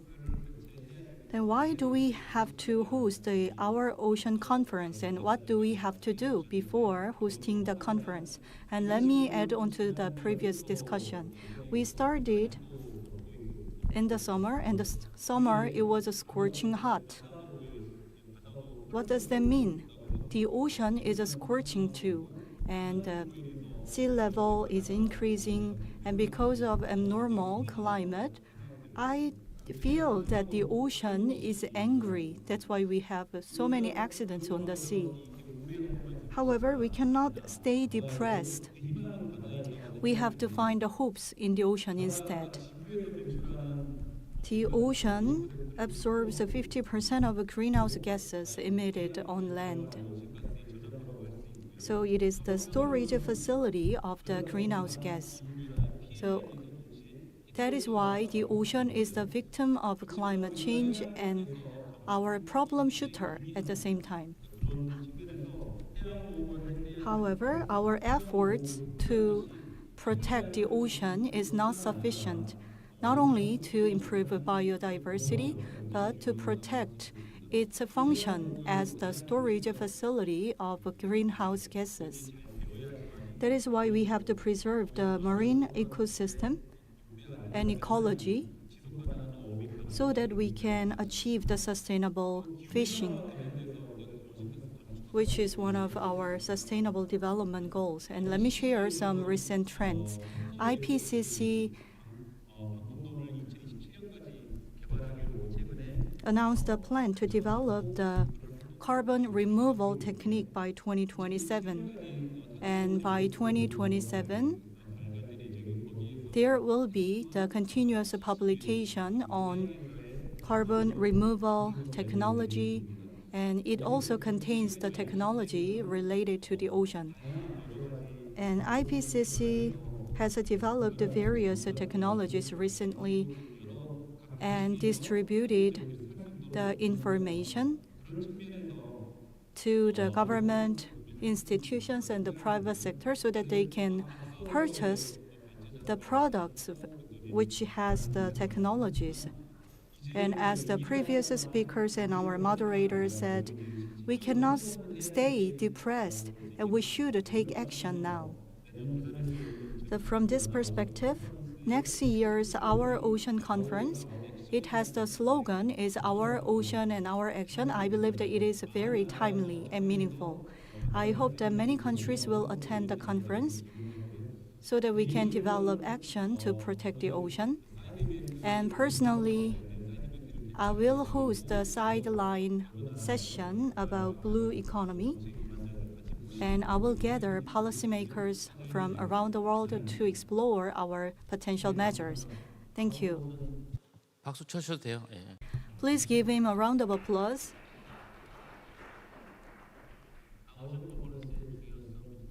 He talked about the significance of our ocean conference and the relevance in climate change.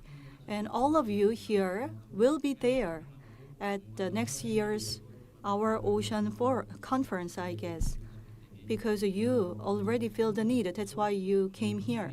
So I hope to see all of you at next year's Our Ocean Conference again. So let us move on to the next panelist. 안녕하십니까. 한국해양과학기술. Hello, I'm Kim Kyung-yeon, Principal Research Scientist at Korea Institute of Ocean Science and Technology.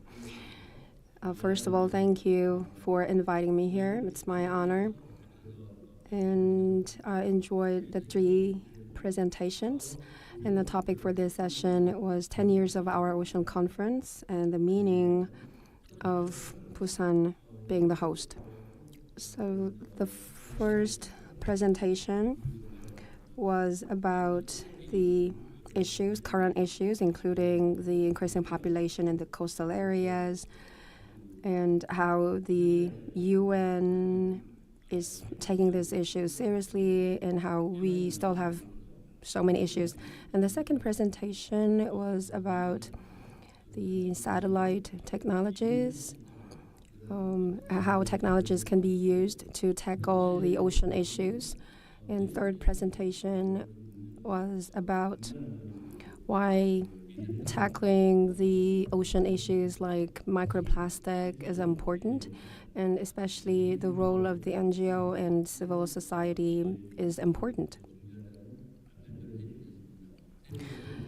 So thank you again for the informative presentations, each with different bullet points.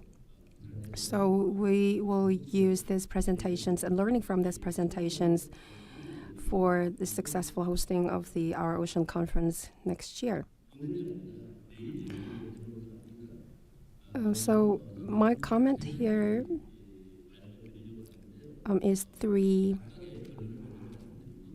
My comment has 3 aspects. First, knowledge based on science and information based on science is important, so Busan must be the hub for that. Busan is a marine city and it's also a city of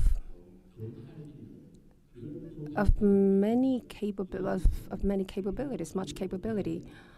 So Busan should be a hub where the convergence of all this knowledge happens.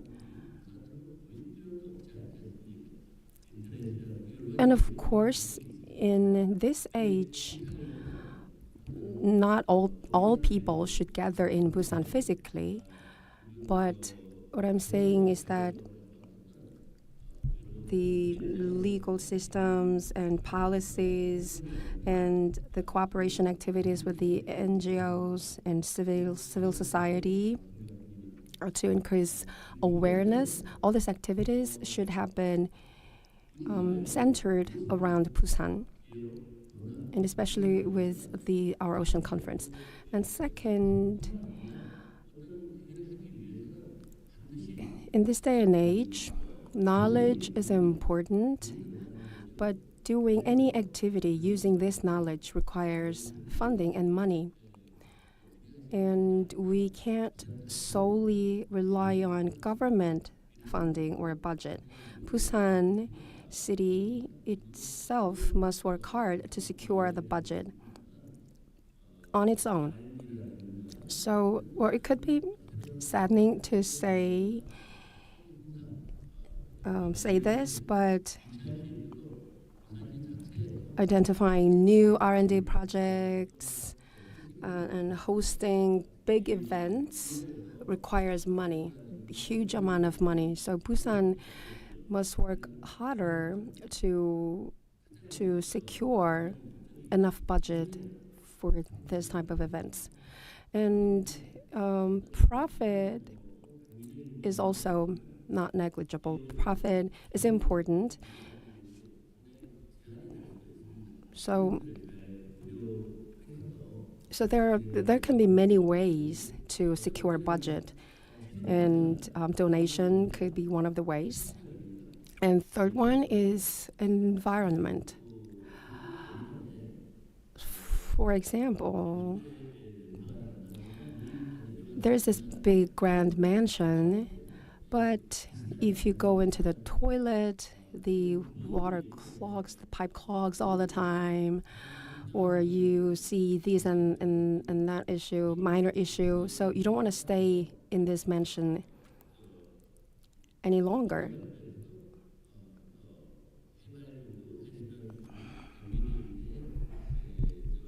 So as was mentioned in the first presentation, 2.1 billion people live in the coastal area. And she also mentioned with more population, with bigger population living in the coastal area, the risk for pollution or risk that this population is going to be exposed to is going to be bigger. So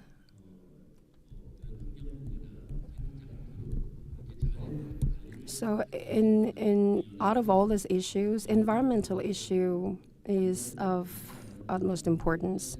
So a lot more people are going to live in the coastal area in the future, but what if the water stinks because of the pollution? So it's this simple. You live in a room, and if you don't clean often enough, it gets dirty, it gets smelly. So a lot more people live in the ocean, live near the ocean, and that will definitely inherently lead to more pollution. So instead of turning blind eye to these immediate issues like pollution, we have to make sure that we act fast enough to solve these issues. And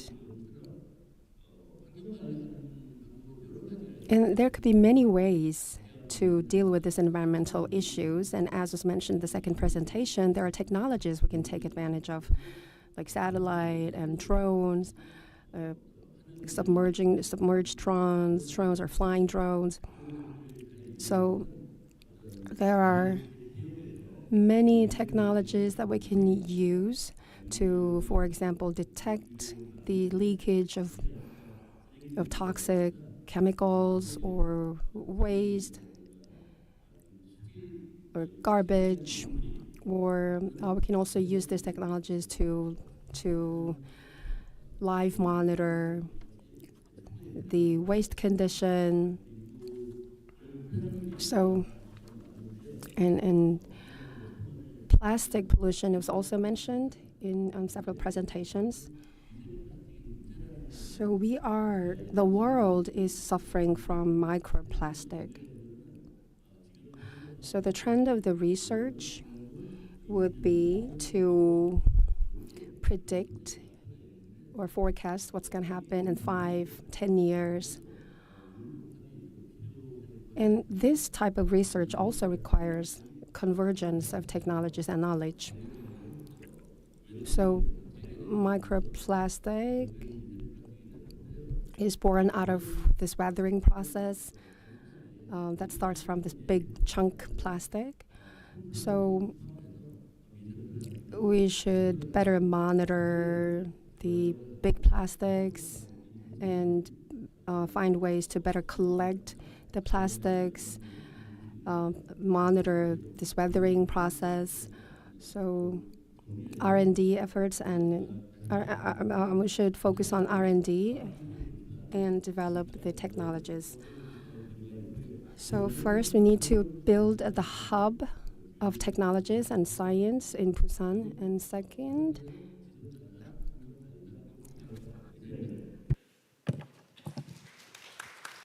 third was the environmental issue. So that is the summary of my comments. Thank you for the comments. So we have to build a hub, and as you all know, Busan City is pushing for the enactment of a Global Hub City Act. So I hope Busan could become a hub city in the marine industry too, and the lack of resources always mentioned in every discussion. So we need to further secure resources, and I believe that the government official from the ministry is taking note, so I believe that it could be reflected in the policy.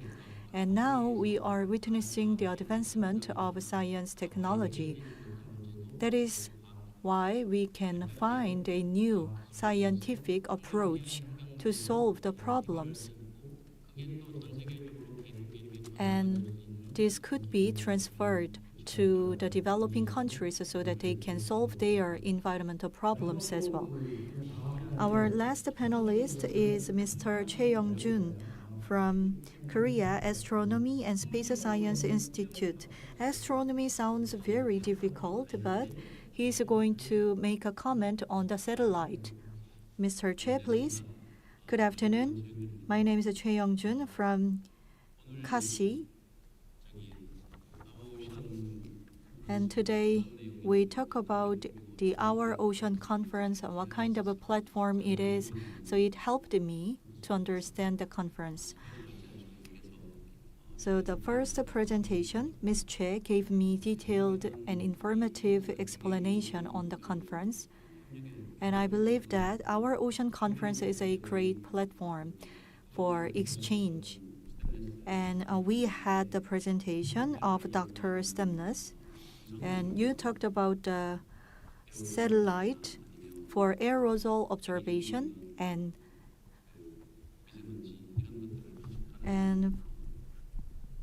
particulate matter issues in the air. So he talked about technical application. I saw that science technology could be a tool to solve ocean-related issues. So it was a great model presented by Dr. Stemness.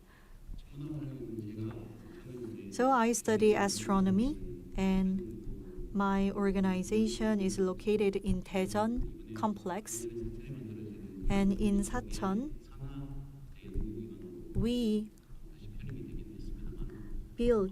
established a new related authority in Sacheon, and our organization was incorporated into that authority, and the authority is our umbrella institution now. So some of you might be curious why I'm here. And Kasi participated in the development of Busan Set, as covered in the presentation. So I play with the lights. Even a small source of light can be fragmented. I can make it dimmer, and I can make it lighter. So I extract any kind of information from the light. So we are specialized in understanding the characteristics of light. That's why we studied the polarization of light for a long time. And when the light is reflected, we studied the characteristics of the surface when it happens. So when we look at the trajectory toward the moon, we developed an object which can be mounted, which would be sent to the trajectory of the moon. And as Dr. Kim briefly mentioned, we have to find a leading and breakthrough solutions to solve environmental problems. And we have to take action to show a concrete process of solving problems. In this light, I believe that the theme of our ocean and our action is all the more meaningful and timely, and what we do at my institute is relevant from that perspective too. And many people blindly say that we have to utilize the science technology. However, when we practically try to apply science technology to solve problems, it is another story. It could stimulate other people and other cities so that they can follow our suit. And the younger generation will be informed of the current problem, and they will join us on our journey. And I believe the Busan city could present the vision as a young city. On this note, next year's Our Ocean Conference could inspire so many people. So that is my comment.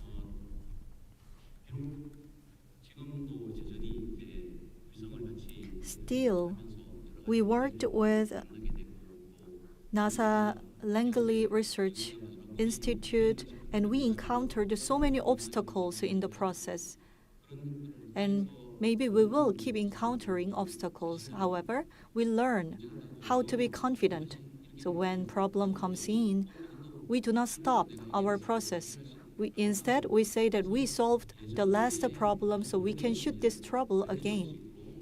So if we keep trying the same method, we cannot solve the new problem.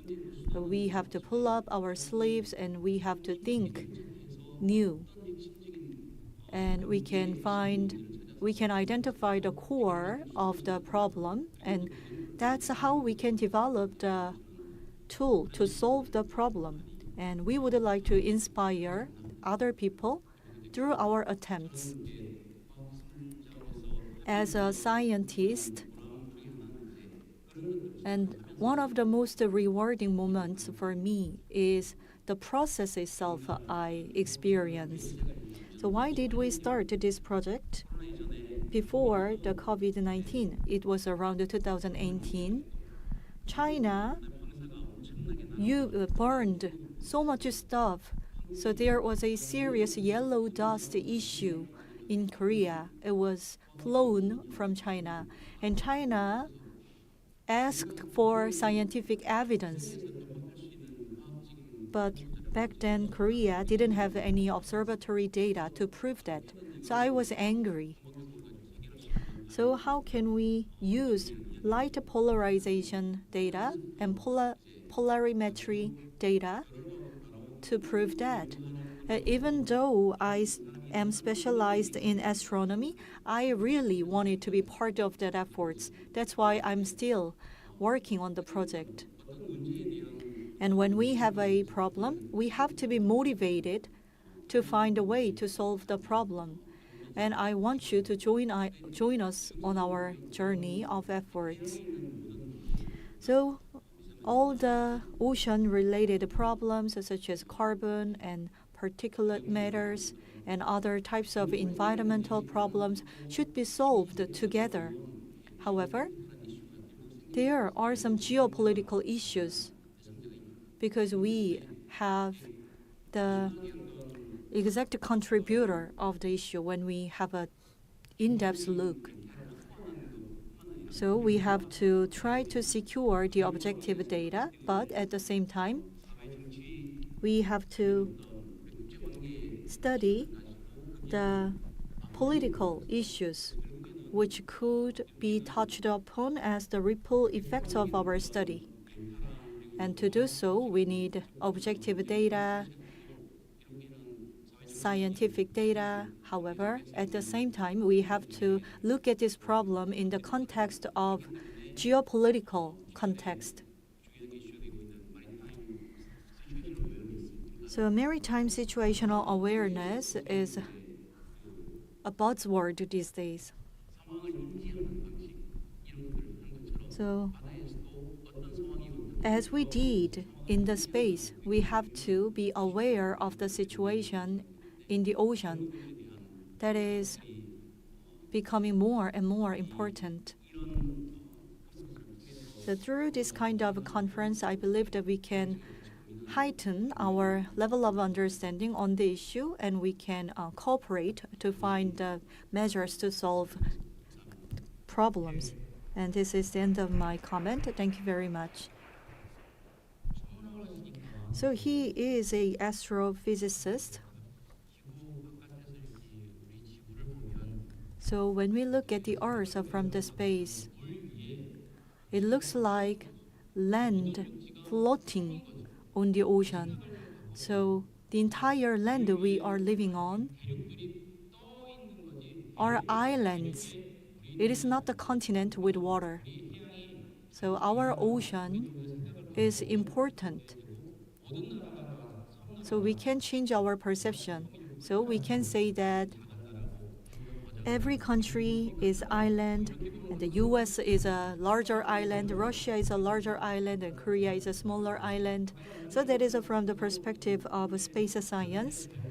And when I listened to the second presentation on Busan set, I thought of the yellow dust issue in China, and we can present evidence by tracking the situation closely, and we can make it a global issue. And it will be helpful to raise a fund because the scientific data could make a contribution to fundraising too.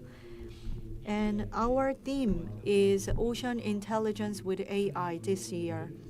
And science technology could contribute to solving various environmental problems.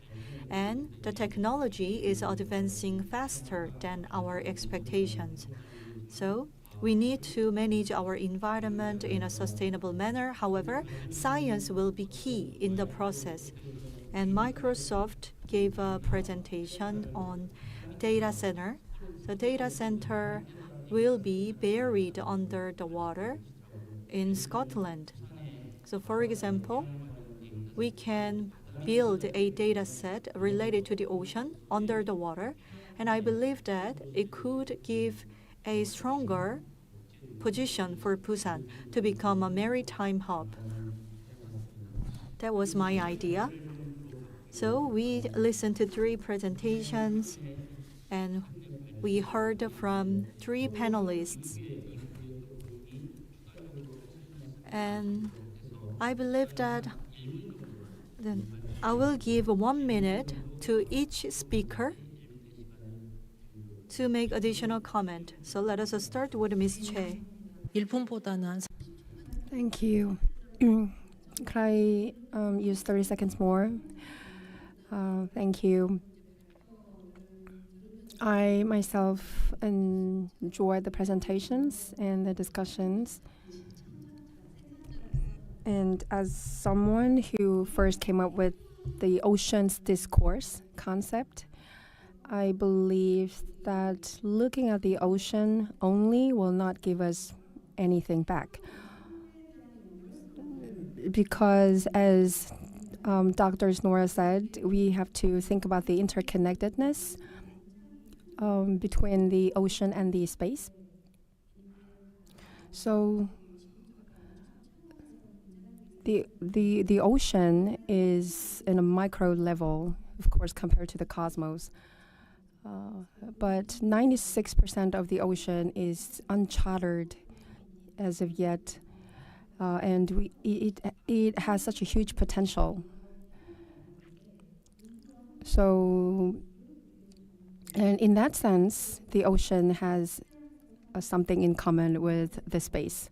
So maybe I'm feeling the need to expand this discourse that would include the space going forward. That's what I felt listening to the second presentation. And listening to the third presentation, in this type of conference, the government plays a bigger role than any other organizations. But the issues like ocean, the NGOs and civil society has quite a loud voice. So to make sure that their voice is heard appropriately, we need to think harder to come up with ways to make sure it happens. So we must validate them as a partner, good partner, because civil society should play a bigger role, and we should see bigger solidarity between the government and the civil society. That way we can come up with better solutions. And thirdly, after the our ocean conference, there's an APEC ministerial meeting, and 2 months later, there's a UN conference. So my expectation is that these issues that will be discussed in our ocean conference will continue to be discussed in these meetings. And since it's gonna be hosted by Busan, well, Busan see its status elevated after the conference. But one thing is that I'm a little bit doubtful whether Busan has a strategy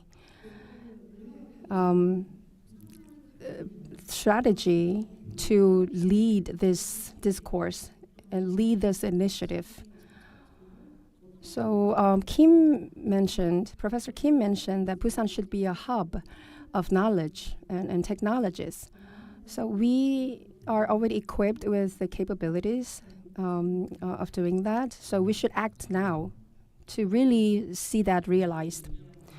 Thank you very much. As you all know, in Yeongdo is full of expertise of maritime and marine affairs. They're great organizations and technology institute. So maybe we can take advantage of that, right? So Dr. Che pointed out the importance of convergence.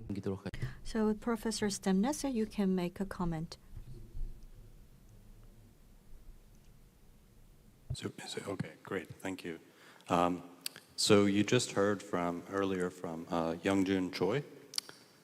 He is a very humble person, but let me just say that it's thanks largely to his talents and efforts that we have this amazing polarimeter called Busan-sat, and also his team at CASI, including PI Bongkon Moon.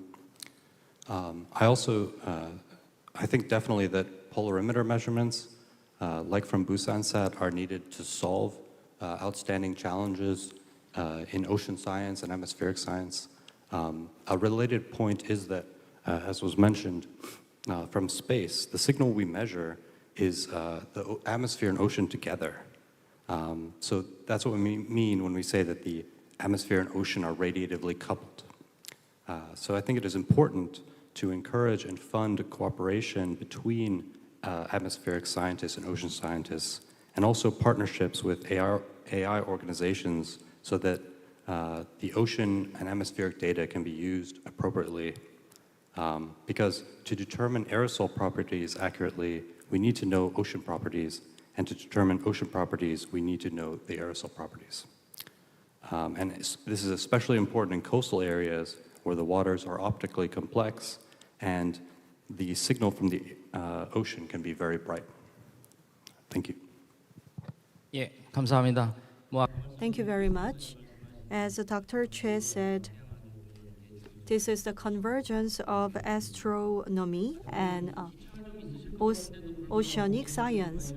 And last but not least, we have our last speaker, Ms. Park Tae-hyun.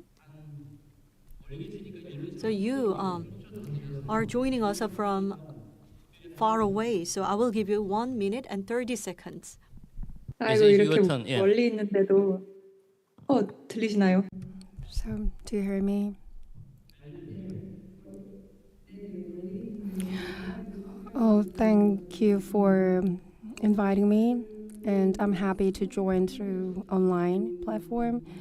And as the two presenters and three panelists mentioned, there is a role that should be played by NGO and civil society.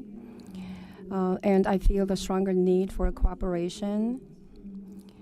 I'd like to point out two things. The first one is about the sixth theme of our ocean conference, and one theme that is added by Busan City. These 7 topics are interconnected. So designating the MPA will lead to sustainable fisheries, definitely. And blue carbon conservation will have impact on climate crisis mitigation. So all these themes are interrelated and interconnected. And beyond that, the government players and marine activists and also industrial representatives and NGOs will all be in the Our Ocean Conference. So solidarity and cooperation will be the key factor in the conference. And second, the actions that will be taken by the hosting city will matter because it will sort of set the guidelines for all the participants and the players to make right commitments. So I believe it's a great opportunity for Busan and Korea in terms of preparing for commitments and a platform for such commitments. And it's going to be a great momentum for both Busan and Korea. And I hope for the success of the conference. Thank you very much for the comment. I'll see you in next April in Busan. So yes, I agree. Actions matter and commitments matter. So I really invite you to take a look at all these commitments by the government because they will be the message of Korean government. That will be the message of Korea. So the message should be clear and it should be actionable. And as Dr. Che said, our ocean, our action is the theme of the conference, so action does matter. So we are running out of time, but as I said, we'll open the floor to get some questions from the audience. 네, 뭐 의견? So you can share your opinion or you can ask questions, maybe 1 or 2 person. So please briefly introduce yourself before asking a question. Thank you very much. My name is Chang Do-soo.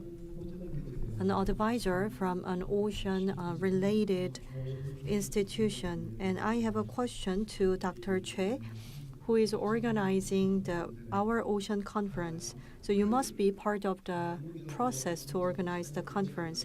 So when we host this conference in Busan, the host country and host city will have some vested interests.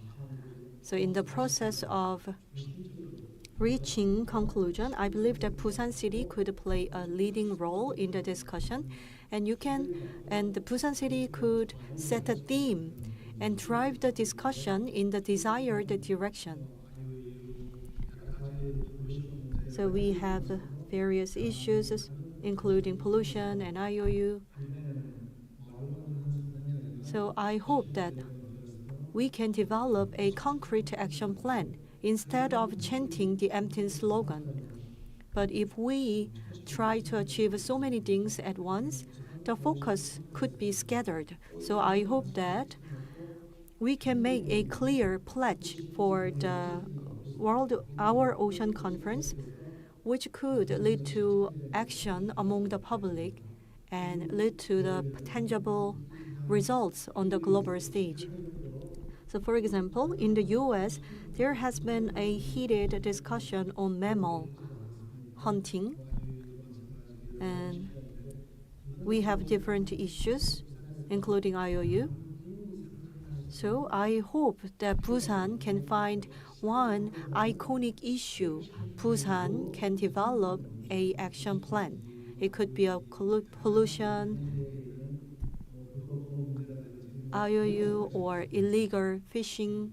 So what could be the iconic and signature issue we will target at the conference?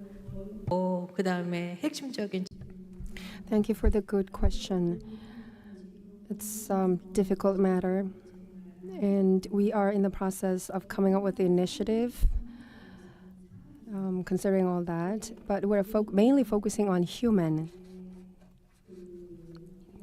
because solving the current issue is the responsibility of us humans. So what will be the human that is capable of solving these issues? So we are thinking of a citizen, ocean-loving citizen with high awareness, who is also capable of taking advantage of all these technologies. So it's also a matter of education and training and fostering these type of humans in our society. So somebody talked about AI technology. So we can say that we should remove all this debris out of the ocean, but what matters is how we're going to do that. So we think of AI technology, but it is humans that will ultimately do the job. So we need someone who is capable of using this technology. And we also need some type of platform maybe. So I think Busan should be the city where we can dream of combining all these technologies and talents to solve the issue. We'll take one more question. The presentations were just perfect. Yeah, we see one hand. 예, 질문자가 없어서 제가 I raised my hand because there's no other hand I'm seeing. So I really enjoyed your insights. I work in Busan, and I'm in charge of Marine Capital project. So when I was first appointed to this position, I got a lot of questions like, how do you build a marine capital? What do you do to build that? And today, listening to the presentations about the Our Oceans Conference and satellite technologies, I thought to myself, okay, this is how marine capital is being built, and we are going in the right direction.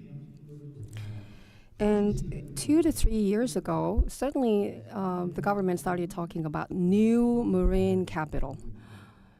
So what is new marine capital? So that is our big task.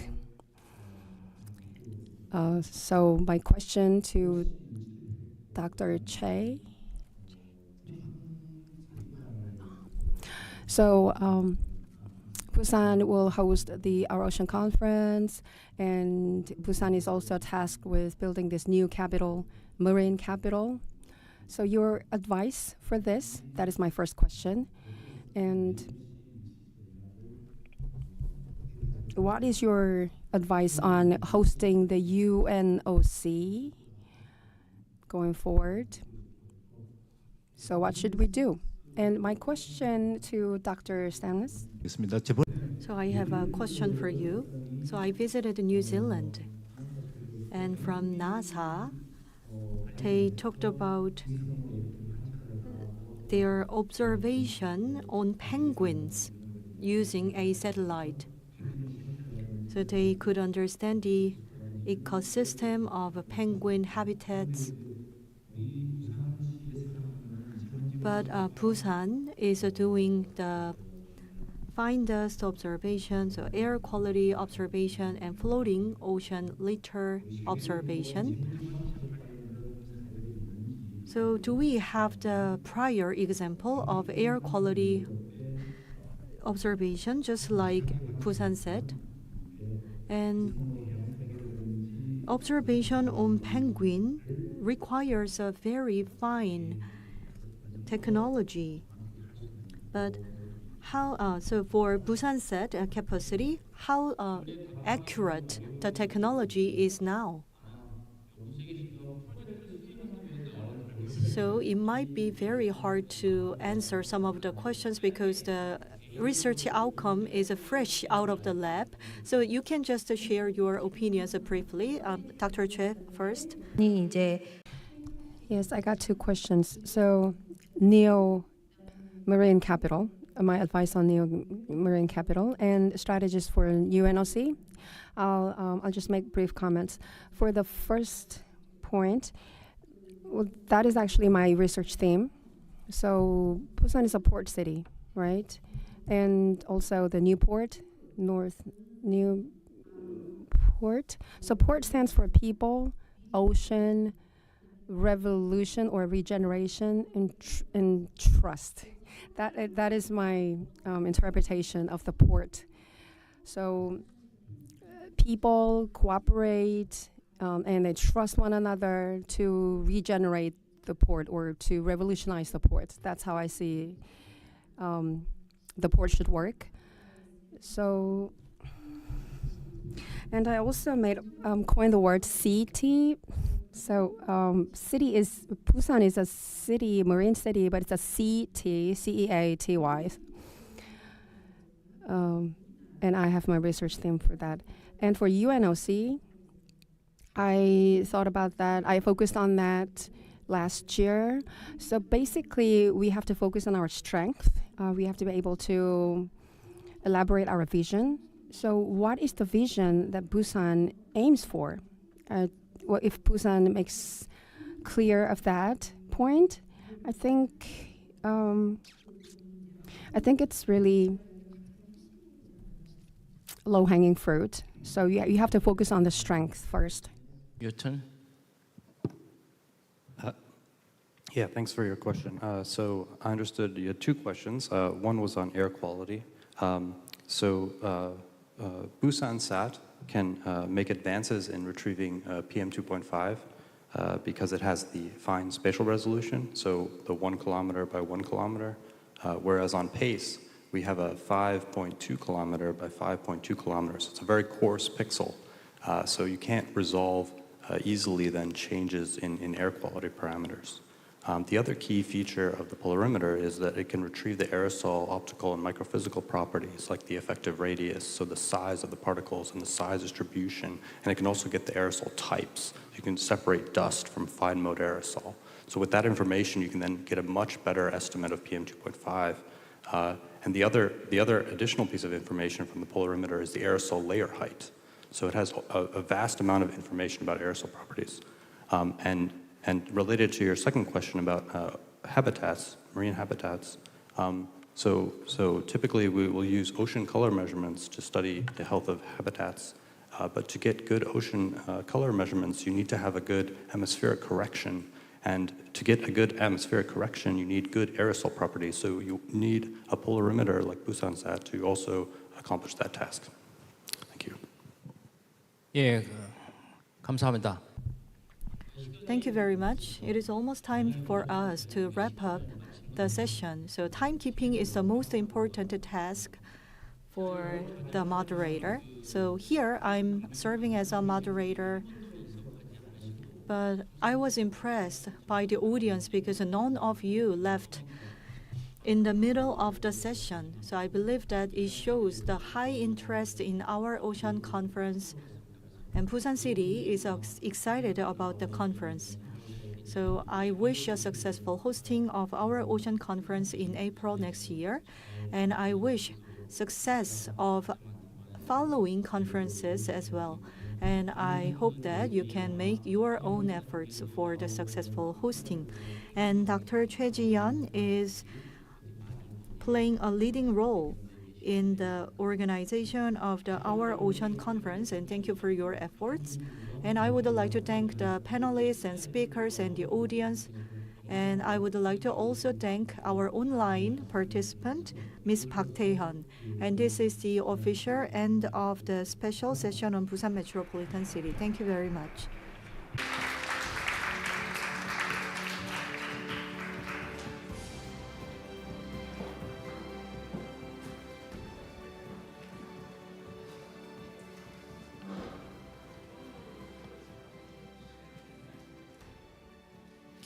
여러분의 뜨거운 성원 덕분 So this is the wrap up of the final session of today, and awaiting us tomorrow is a blue economy and the humanities and kiosk session here at the Ballroom C. So I look forward to seeing you tomorrow, and thank you. 기념 촬영하시겠습니다.